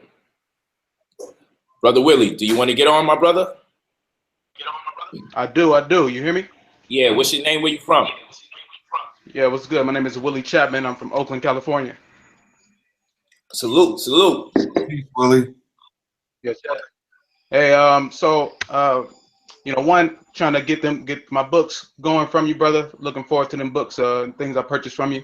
And then two, me and my wife are looking to move to Atlanta. We're looking to move to Atlanta in July, August, and we want to purchase a home out there. But then we also want to do business purchasing homes in the future. Would this work as an individual just trying to get your own home, or is it just something that you want to get for when you start to invest in multiple properties further on down the road? You want to take it, Lauren? For the trust is for investment property. When you it depends. If you're buying your property with just cash, then of course, yes, you put that property in the name of the trust. So my name is Lawan Abram. I have a personal private trust by the name of Lawan Abram Trust. So I will put that property in my trust name. If the property has a mortgage, then I will not put that property in a trust because that property has a first in time lien by the mortgage company.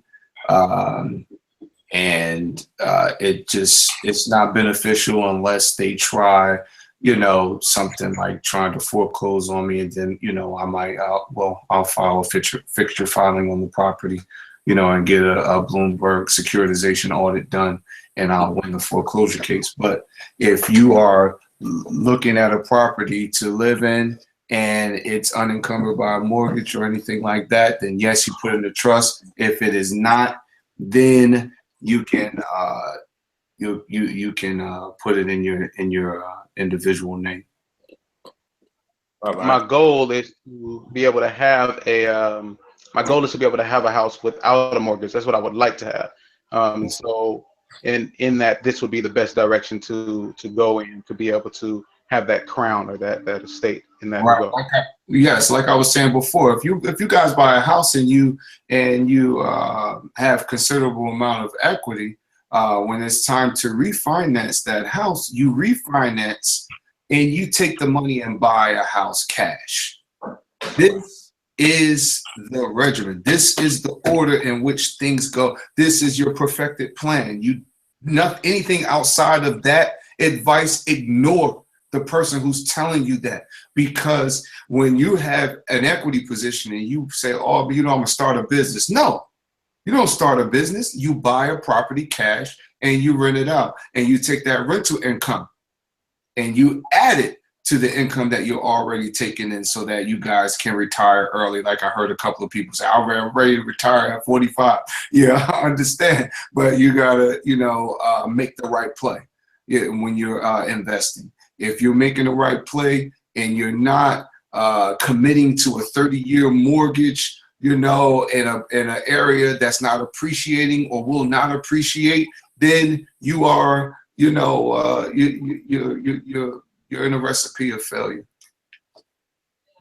Got it. Thank you very much. And Brother Polight, I hit you up on the 45 Gmail, so I'd love to be connected with you. I'm here. You did that tonight? Or you did that tonight? All right, that's what's up. Thanks, brother. I appreciate your support. Thank you. Peace. Okay. So let's get Brother Larry. All right. I like to see people jump up. Like, oh, there we go. What's up, Brother Larry? What's your name? Where you from? My name is Larry Malone. I'm from Mobile, Alabama. Peace. I've been to Mobile, Alabama, man. I was there to buy property actually, and a couple of subdivisions over there, but I never bought. But I've been there. What's up, brother? What's your question? Well, I don't have no question. I'm just enjoying. Oh, okay. What's up? All right. Enjoying the enlightenment. Thank you, brother. Thank you. All right, brother. We appreciate you. Thank both of you. That's what's up.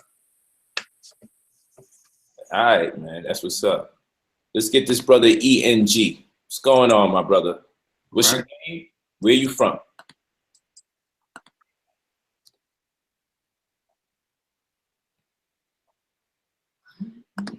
You right there, my brother.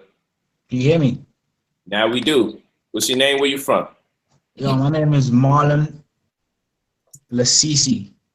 I'm from the UK. That's what's up. I have a couple. I've been all right, man. I've been okay. That's good. I've still been listening to all the knowledge that's being spit. That's what's up. I'm showing support, but I have a few questions. I have a couple questions. Better try to do it in concise form so we can move around. I know I'm gonna try and be quick, man. The first one is in regards to like the new covenant, the movement that you're on.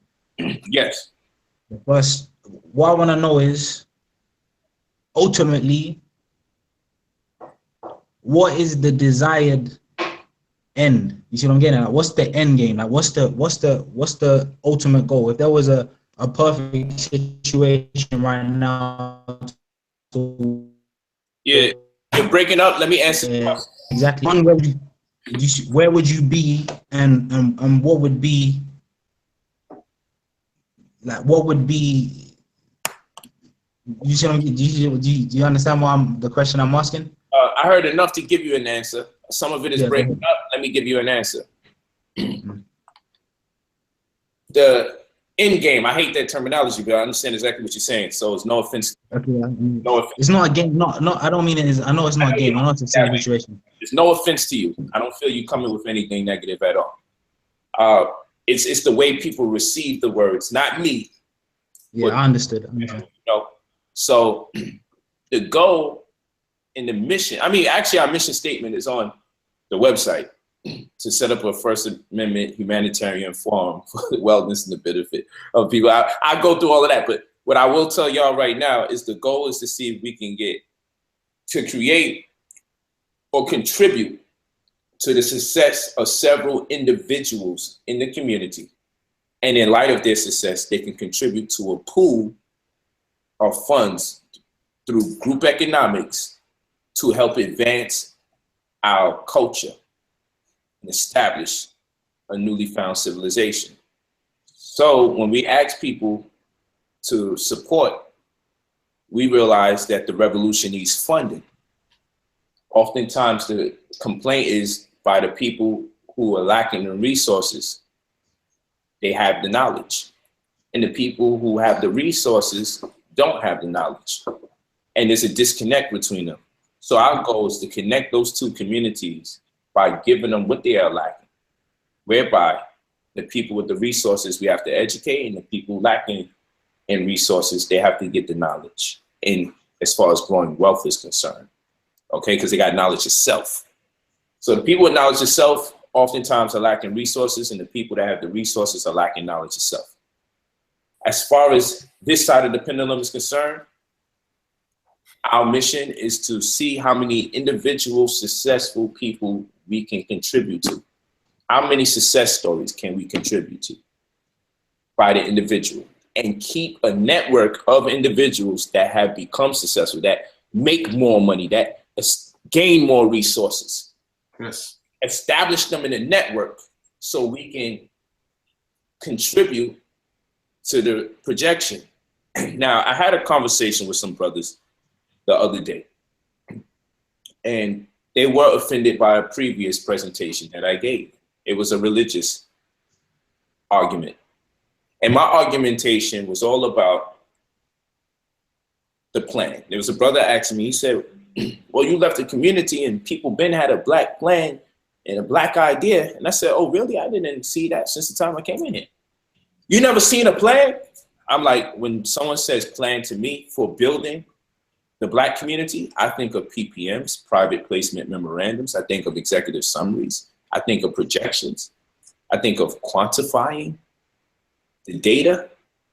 I think of analytics. I think of market analysis. I think of projections. These are the things that I take into account when someone says we have a plan for building our community. So I was given chapters and verses, and I understand the moral appreciation for the knowledge that they get from the scriptures, because we need morality to keep society up. I'm not mad at that. But to suggest to me that that alone is going to build a community is very disingenuous or delusional. So in my world, I said, well, we have plenty of people with chapters and verses that they can reference to establish their worldview and maybe even impose or project their views on others, or organize people under those pretenses in the most positive form. I feel the community is missing nation building, state building. At its best, I feel no one's really coming to us with the, you know what, here's the analytics, here's the goal. This is what we got to accomplish, and this will be done in 6 months, and this can be done in 1 year, and this can be done in 3 years, and this will be done in 5. Who's with me?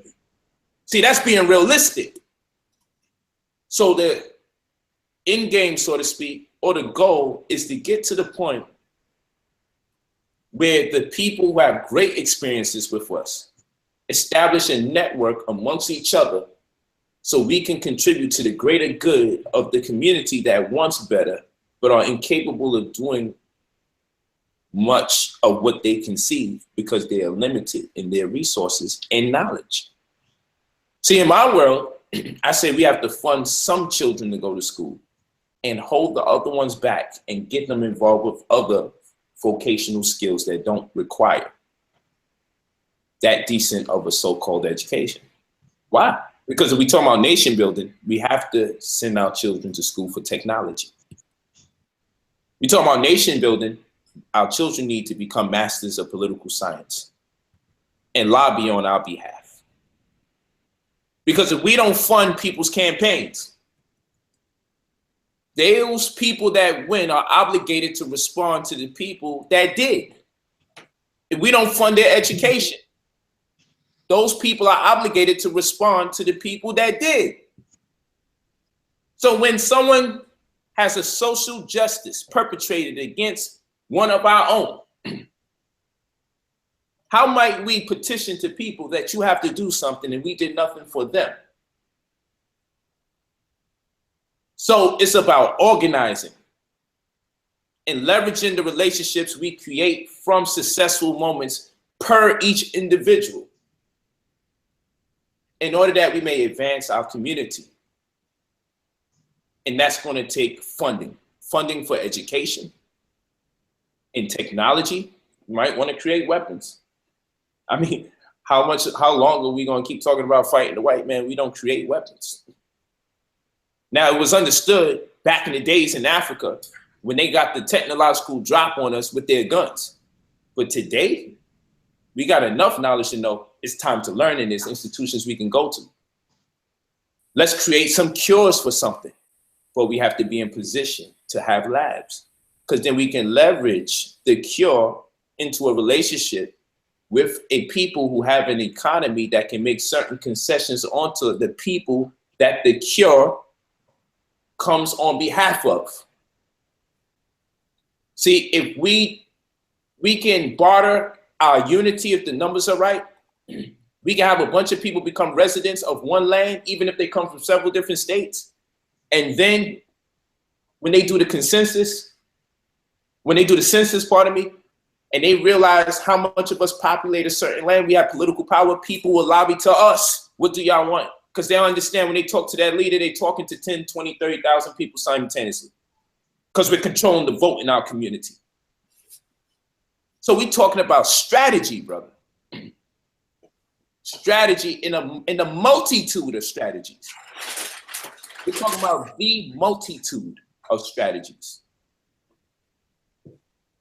So we'll close out with that and we'll get to the next question. Okay. But I thank you for the question. Fine. No worries, man. Thank you, brother. Thank you for keep up, bro. What time is it over there? Keep flowing. Yo, it's 5 hours plus. Where are you? It depends where you guys are, man. It's 5 hours plus. I love you guys. At the moment, it's 5 in the morning. It's 5 in the morning, bro. I understand. I appreciate it. 5 a.m., man. Yeah. And I always stay with someone in London in the chat that come in here, man. All the time. There's always the UK rep. So good looking, brother. I appreciate the fact y'all stay awake during this hour. We all over the world, man. It's like, what, 12:15 where Lawan is at. It's 9:15. Butter the jokers on everyone except for me right now. Yeah, you doing good over there. Doing good. All right, let's. Yeah, man, I appreciate that, bro. Thank you, my brother. Appreciate you. Keep on. Hey, I've been telling people out here about you too. They've been watching the videos, man. No doubt, man. And let's tell everybody, cut and paste this link and post it on your Facebook. Cut and paste this link. Post it on your Twitter. Share it with people. Let them know you appreciated this class and you learned a lot, and you guarantee if they watch it, it'll be just as good. When people ask, what can I do? I'm lacking in resources. I'm lacking in money. Share the information. Share it once. Share it twice. Share it 10 times. Those are things that you can also do to contribute to the movement. And put a message on there. What you need to learn about, retitle it yourself. They'll still see this title here. And that's what you do. That's how you contribute to a movement without having to spend money. Do your part. That's what we're talking about. So, everybody, are you gonna share the video. Are you gonna keep this video up? Yeah, it's gonna be up. When we're done and we close out, it takes about 5 to 7 minutes for it to re-register, where you can see the whole thing, because they normally keep the last 2 hours. If it's more than 2 hours, they keep the last 2 hours, so 5, 7 minutes, and after 7 minutes, it's probably the whole video. But either way, you can take the link, repost, and you're good. All right, my brother. Oh yeah. Just cut. Yeah, man. Peace. Night. Night. It feels shat, as we say. Let's go. Let's get this brother. He came in. I'm not used to seeing him. What's up, bro? Brother, uncle. What's up, bro? What's up, King? What's your name? Where you from? Uncle Suge, man. Cleveland, Ohio. Peace, brother. Ohio. Yeah, we got the family out there. What's up? Yeah, peace, man. What's going on? I've been looking into a bunch of rehab properties, but I'm hesitant on buying them because I don't have the funds to like, fix them up. So I really want to know, should I go ahead and purchase one and just, work on getting the funds, or like, what can I do to get funding for the properties? Well, what was I missed the first part. What kind of properties you said? I've been looking at like rehab properties, for couple $1,000 houses, the only reason I ain't bought none because I don't have the money to fix them up. I'm real hesitant. Okay. Well, in some instances, you can get 100% financing on your fixing properties on the repair. But there are a lot of hard money lenders out there. If you want to submit an application to me, you can just do it online at I'm gonna try to put it in the comments.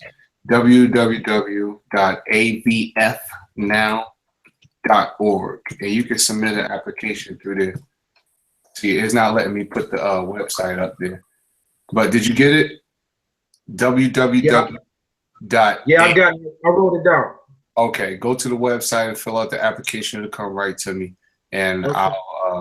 I'll forward you some things that you're gonna need. All right. Yes, I want one more question.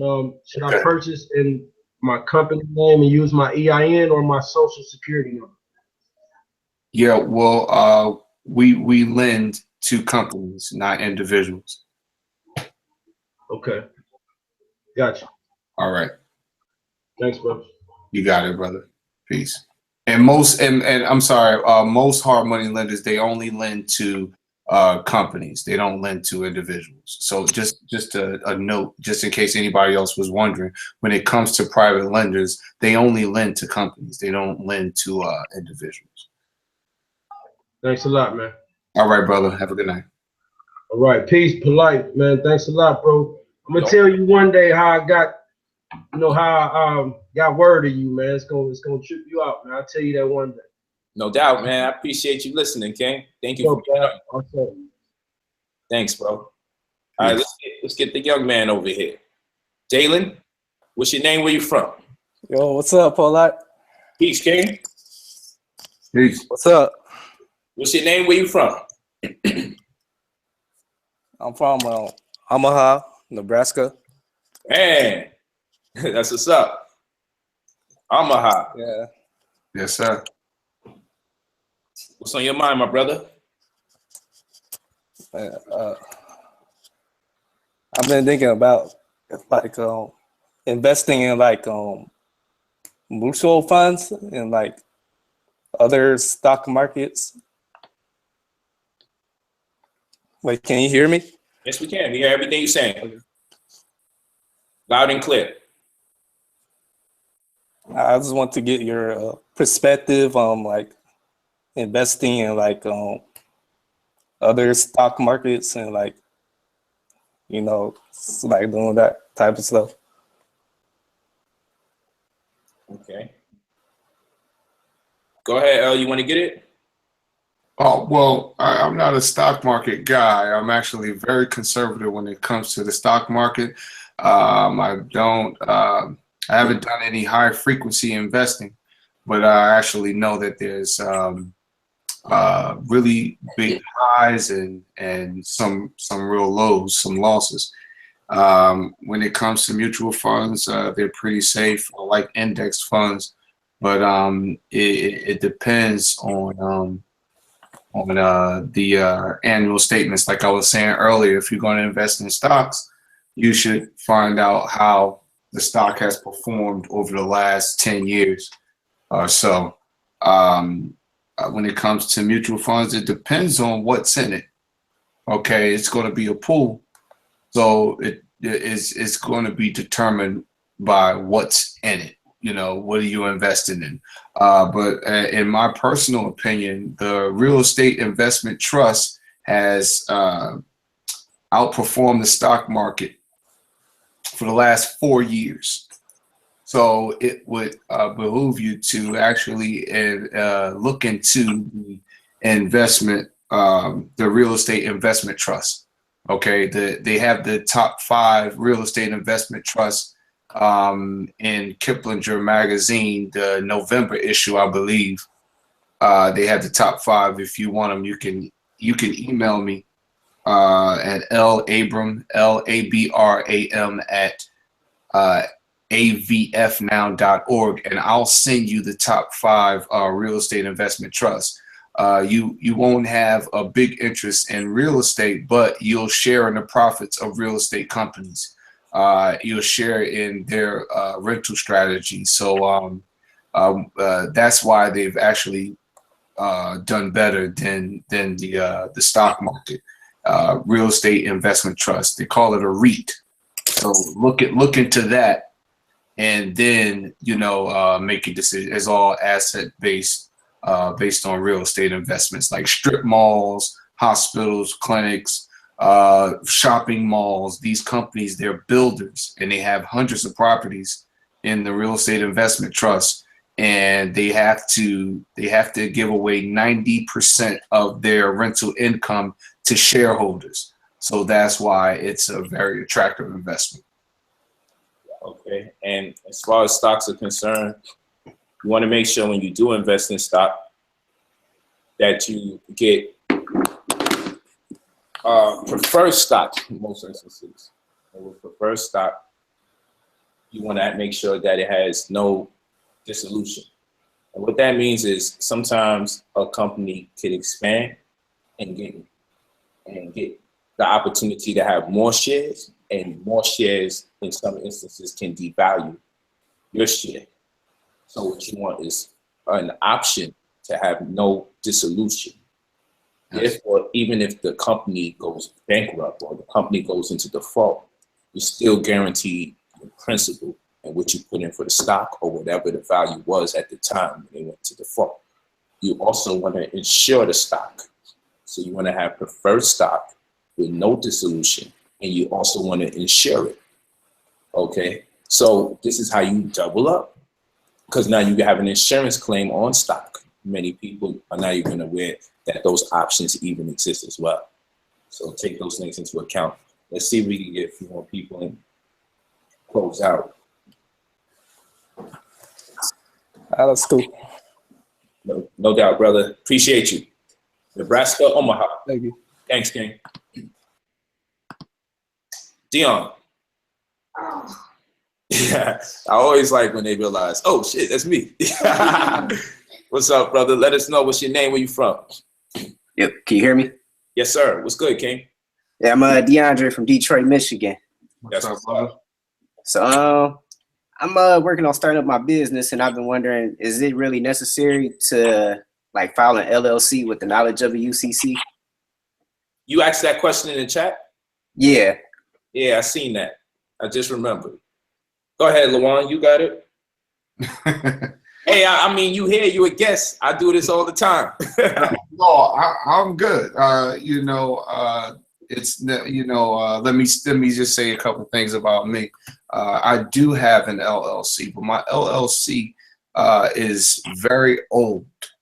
Okay, I've had it for since about 2002. Okay, but I have never written another one for myself. I've written a couple of operating agreements and articles for people that need it in order to get a qualified retirement plan, but that's it. I do not recommend an LLC for anyone. I recommend a trust because an LLC, it falls under the under statutes and codes, and the trust does not. Trust is common law, and it's created for your benefit.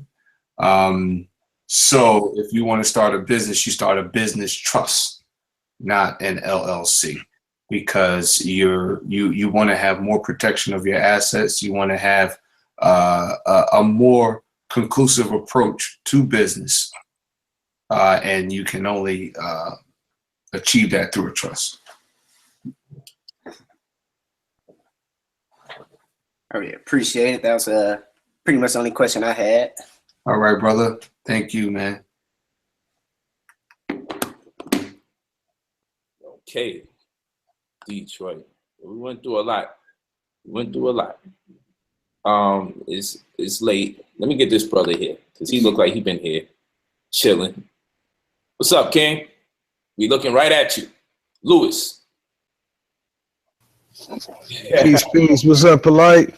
What's up, brother? What's going on, bro? Hey, man, look, first thing, I just appreciate you hitting me back when you did on the Facebook chat, man. I got my tracking number for my book. That's what's up. Man, Brother LaJuan been dropping that knowledge tonight, man. And just the last question that that was answered, I just set up a LLC thinking I was doing something. You know what I'm saying? And he just bust my whole bubble. So, you know what I mean? Y'all probably know me if I had all my kids in here. You know what I'm saying? But yeah, man, I'm just appreciative of all the knowledge that was shared tonight. I think I'm gonna go ahead and sign up to be a new covenant member, man. You know what I mean? I've been on the fence about it for a minute. Just, you know, it's just been a lot of noise about you, about everything that's going on. Man, you the real deal, bro. Appreciate it, man. Appreciate that, brother. You're in good hands with my brother LaJuan. We gotta always keep you in mind. So when you come through, just say, man, you know, the homie from the stream, such and such. You know what I mean? Got the damn LLC. Straight to LaJuan's so you can get that celebrity treatment. I appreciate you, man. LaJuan is gonna show love. I can tell you that without even being part of y'all conversation, because that's all he gives with whoever he deals with. He treats everybody the same way. If he's dealing with them, he treats them the same exact way. Yes. So that's what's real about the brother. And so we'll go. We got one more person, two more people here. Some people went down, some people came in. Right. We don't come back in because you know I feel bad. Talk to them. That's cool. Let's get this guy right here. I was about to say Macklemore, Baltimore. What's your name? Where you from? Oh, brother, where's this guy from? Did he tell us? Lewis. He disappeared. That shit. Man, that shit's scary as hell, man. I thought some shit happened. I just turned my head. Lewis. I see a shadow. Yeah, what the hell, Lewis? Bounce. Here you come. Come on, Lewis. See a shadow. Yo, Lewis, we can see all in your crib, man. Oh, maybe there's somebody else that walked in the room. I kind of want to keep it here and see what happens. Oh, good. You never know. We could witness some shit live. I don't want to witness. I mean, I'm not hoping for no Negro activity. Lewis, wow, yo. Lewis went and shut the light out. Lewis gone. Yo, Lewis, man. Oh wait, Lewis back. What is he doing? I don't know. Oh, there we go. Yeah. Oh, Lewis back again. Hey. What up, Lewis? Lewis, we waiting on you. Somebody is walking. Man, I went to grab something to drink. I thought y'all came up off me. But see, look, I got you streaming on my TV. Oh wow! I'm like looking at my TV when I went away from my computer. Yo, where you from, brother? I'm from DC, man, but I live in Charlotte now. I've been down here for the last like 4 years. I moved down here when I lost a contract. I used to work for Verizon. I lost a contract with them, and moved down here with my wife from Fayetteville. So we all just came out here. I done been working a couple odd jobs, landed a couple good jobs. So I'm really just trying to stop working for everybody but myself. So I've been trying to study up on everything and just kind of build get some tools to build my wealth for my family, you know? That's right. Before I got like 5 kids, bro. So we got to do something.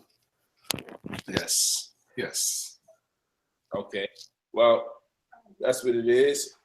Just wanted to check in with what city we was connecting with, just to impress upon people's minds that this information is going all over the world. Baltimore, what's going on? That's what's up. Peace, King. How you doing, man? Doing good, my brother. What's your name? Where you from? All right. Hotep. Just want to show some love to you guys, man. Appreciate all the knowledge and everything you guys are spitting. Name's Baltimore, as you mentioned. Holding it down in New England, although I'm from New York. Wow.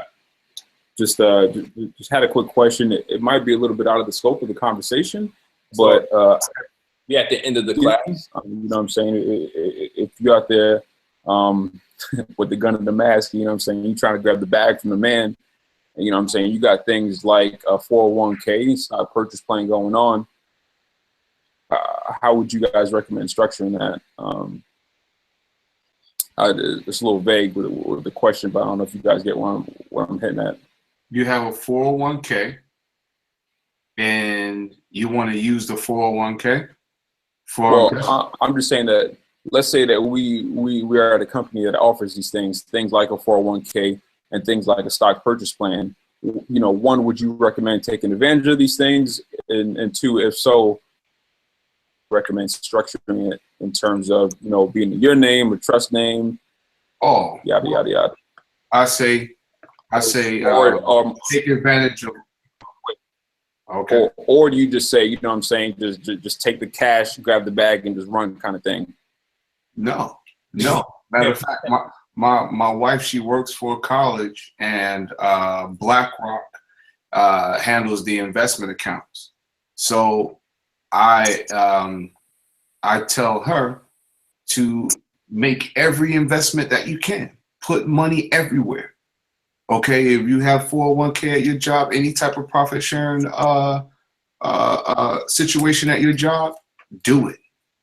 Do it. That's my advice to everyone. Do it. I mean, you're not going to lose that way. You can only gain. But you know, there's also avenues where you can invest on your own. But definitely with your job, you should take whatever they're offering as far as profit sharing and 401ks and pensions. Those things you should buy into. Definitely, you should. It's investment. Okay. Peace. Appreciate that. Again, man, appreciate what y'all do. Yes, sir. And then, you know what I'm saying, trying to support you guys when I can when it's with the books or the services. So, you know what I'm saying, bless up. Thank you. Well, you know, we back up and running. We looking good. I am brotherpolight.com. Groovy. Let's get this last brother here, Shaq. Or Shock. Not sure. What's your name? Where you from? My brother.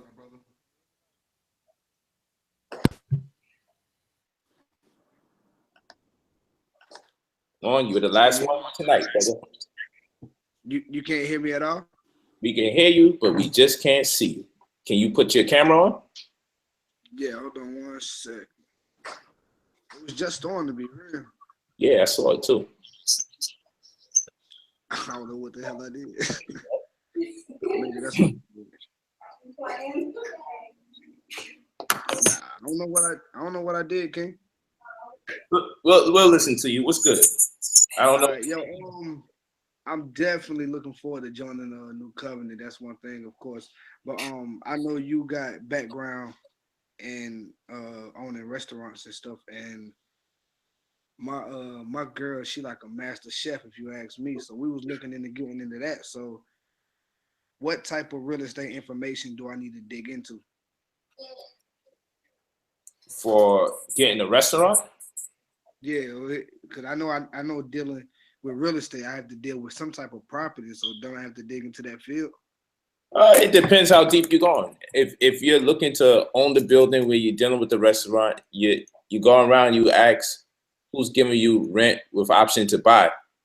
You also want to get the analytics for the amount of walking traffic and driving traffic in the area, and compare and contrast amongst your options, because you may get a good price for a venue, but it may be a horrible location. And it may not look to the naked eye as a horrible location, but it will be on account of the fact that the walking traffic and the driving traffic is not all that good. And sometimes and then see if you can get something that's on a corner store as close to the corner as possible, because the corner heightens the probability of patrons because you have people coming from two different directions. Yes. That's more accessible to you than if you're in the middle of the block. You know, that's the dry area until you establish yourself where people are looking for you. So, you know, and it depends on what's your budget, you know, because depending on your budget, you want to do the square feet by the dollar. You want to, and how much people you would have to employ. You feel me? So you put those things together and it'll help you get a better scope. Ultimately, this is what those consultations are for. When people say, you know, what we got to do the consultations for, you don't have to do them. This is what you get them for, so we can give you perspective.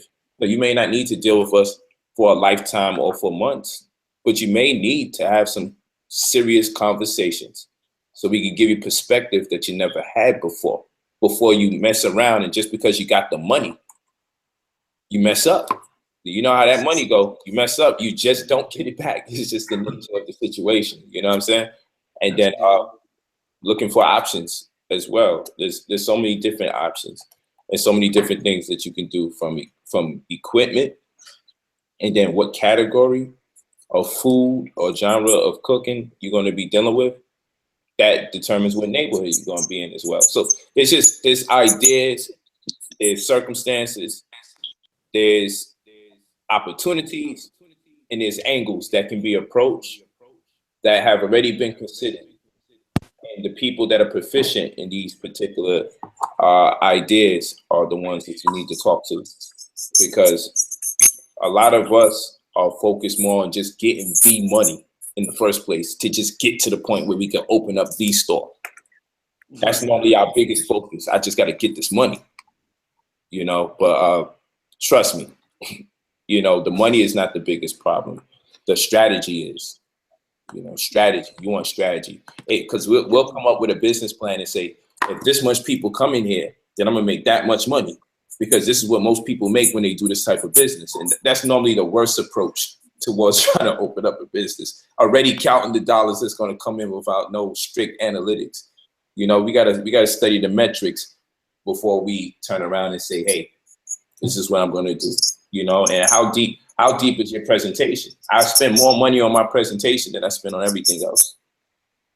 But, you know, my sign says a lot about my business. You feel me? I know, because I've opened up restaurants and I've opened up bookstores.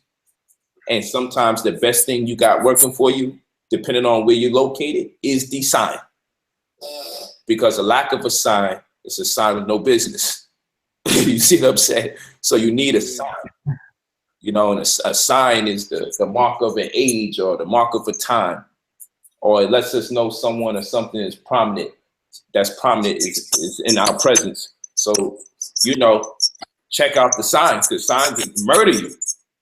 You be here, open up a business, and you're like, all right, bet, let me get this sign. And you find out a damn awning costs $15K because you want it to light up. And you like, man, this is just a cloth. But I mean, how many times are you going to change that sign? You're going to keep it for the most part for a lifetime. So, or for the duration of your business, unless you're doing so good, you give it a facelift. But you ain't got no time to be already thinking about, I'm going to give it a facelift later on. So, you know, if the store you're getting is about like 1,200 square feet, then how much people are you really going to hire? And do you need that much people for 1,200 square feet? You can hire too much people for 1,200 square feet. You know, and that's Six Sigma resource allocation. There's a certain amount of people you should just not hire unless you're getting X amount of money per square foot on the dollar. So now we got to know, what is the rent? What does the rent cost you? What does your utilities cost you? Are they also charging you for sewage? Because some of these landlords want you to pay most of their damn building bills. Yes. You feel me? And if you don't know better, it's illegal, but at the same rate, they'll just find someone else. You can talk to them about it's illegal before you sign the lease. And then how much years are you coming in on the lease for? You feel me? Because if a man, I say if someone tries to get you into an agreement to lock in for 5 years early, you run like hell. Because you got to establish a relationship with that person first. You won't be locked in for 5 years and then realize, damn, things ain't what it seems. So you should be able to have an option there. or buyout option, so you can terminate the lease without penalty. Okay. You know, so the nuances of the business is what you want to get into. It has very little to do with the food you're gonna cook. Okay. Well, like I said, like I stated, I'm definitely gonna be joining the new covenant, and I was wondering. Well, you know what? Nah, that's something I'll save for another time. But I just appreciate the knowledge you just dropped. Thanks a lot, my brother. Thank you, brother. And so this concludes our show. I can't thank you all enough. So I wouldn't dare thank you at all. Now, let me stop. That's crazy. But yeah, thank you all for coming out. Again, go to IamBrotherPolight.com. Get those books, Defeasance of the Statute Staple, Staple Merchant, Status Correction. Get the Crown Doctrine. Get your trust, definitely. You know, with this wealth of information, do us all a favor and share the link to this show. Share it. Put it on your Instagram. Tell people, yo, you know, take a picture, screenshot the image of this show and say, hey, you guys need to get into this show. This show was powerful. You know, put it on your Facebook. And this is how we spread the information. And this is how you contribute to the movement from within the confines of your house without taking away too much time from your children, too much time from your wife or from your husbands, too much time from yourself. Share the link. And just by sharing the information, you'd be surprised the lives that you would be affecting who are about to be in error, make mistakes, or just needed some upliftment, and you would have contributed to them. And even if you can't see it, you definitely will be the benefactor of it spiritually. It's a spiritual transaction. And the beautiful thing about spiritual transactions, there's no refunds, just abundance. So look at this right here. You got Brother Polight. You can donate to the movement. You can click donate. You can pick if you're going to donate to a general contribution. And that's miscellaneous things because the movement always requires money for something. And you got the vegan revolution to contribute to the food and the clothing that we give away for free with the gangs. And then we also got Polight versus the LAPD, how we're organizing people that have been subject to similar heinous acts perpetrated by law enforcement. And of course, we're filing the lawsuits and helping the people who didn't have the resources or the manpower. So they was too intimidated to tell on the police because they felt like they were alone.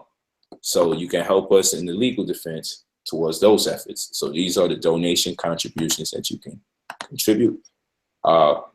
These are the efforts that you can put forth. And then, of course, you have the books, you have the classes, your $100 package for the 4 classes, or you get each of the classes by itself. This Sunday, 12 noon, we're starting live, which is 3:00 p.m. on Eastern Time, 12 o'clock Pacific Standard Time, which is the West Coast.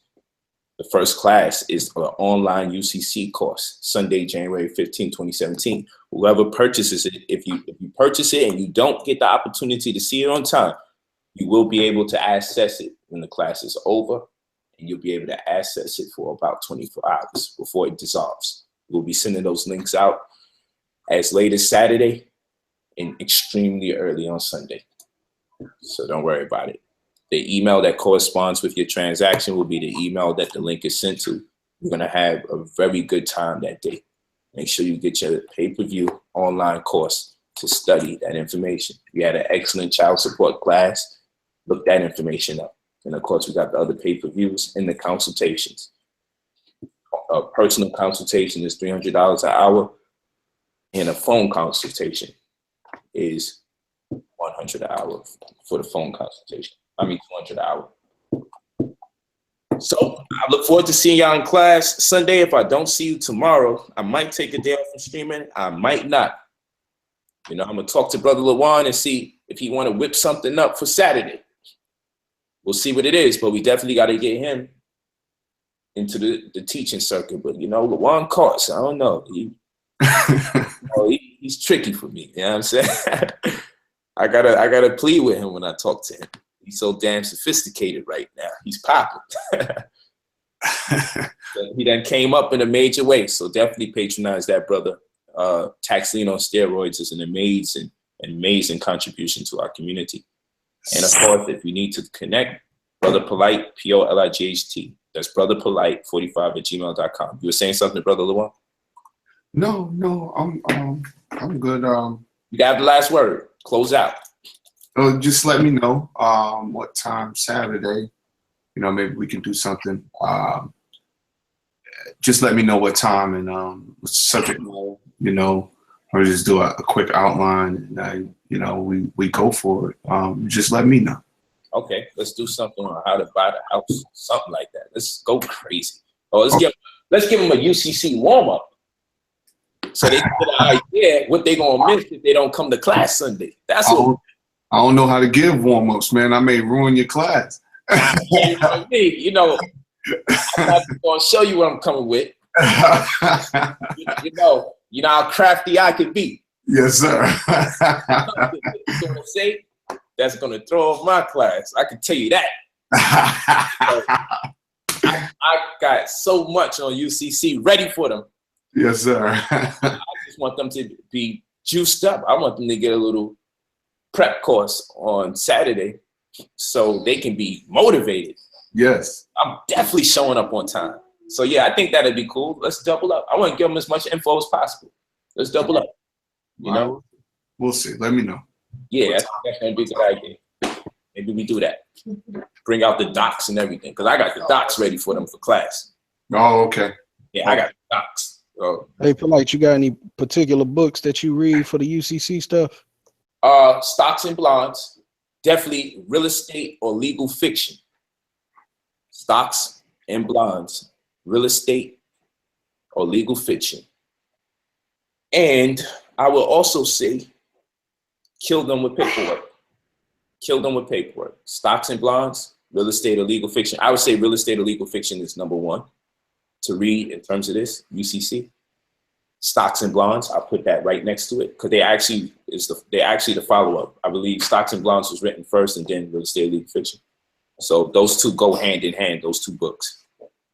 And then you got to get the statute stable book. You got to get the defeasance of the statute stable. You got to get that. You got to get that because that's all interwoven. You shuffle those three books right there, you can't lose because that book actually has the financing statement in there and gets you familiarized with those instruments and gives you strategy on how to file them, how to mail them out. You know, and of course the culture evolved since then, but that is the fundamentals right there. Those are the fundamentals in that book. So yeah, that book is prerequisite to studying the stocks and bonds and studying the real estate or legal fiction. I would put those three in order. Okay, family. So thank you again. You guys are Thank you, brother. Y'all can all unmute your mic, give it an iluvu, which means perpetual success. That's what we wish each other. That's what we wish everyone in our community when we depart. We say iluvu. That means perpetual success. Get your Indu Asusu book, man, so we can kick it amongst each other. Much success. Much success. Iluvu. Yeah, it's dope, man, because when people come in and they just see how we close out, they be like, man, what they talking about? That's the best feeling in the world, because that's a form of sovereignty. We have autonomous control over our language transmission. Autonomy. How do you say it? We make the rules. We made the grammar. We control the syntax. We control the culture because we control the narrative. Yes. That's a form. Polight. How do you say it again, though? Iluvu. Lugu. Iluvu. Iluvu. Inuvu. Ilugu. Okay. That's how we say bye. We say hi, taidut. Taidut means success. So bye means perpetual success and hi means success. Because in other cultures, people say peace, peace be upon you. We say, what up, my nigga, like a slave master. We say, what's cracking? We say, what's popping? We go.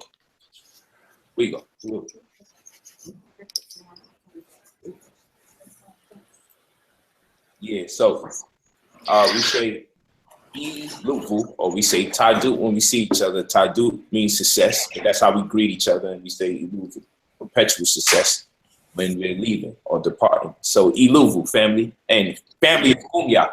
So we can say Iluvu Gumya. Lugu Gumya. There you go. Yo, Polight, we need that real estate game, B. Yeah. In there all week. Iluvu Gumya. Yeah. Peace. Peace.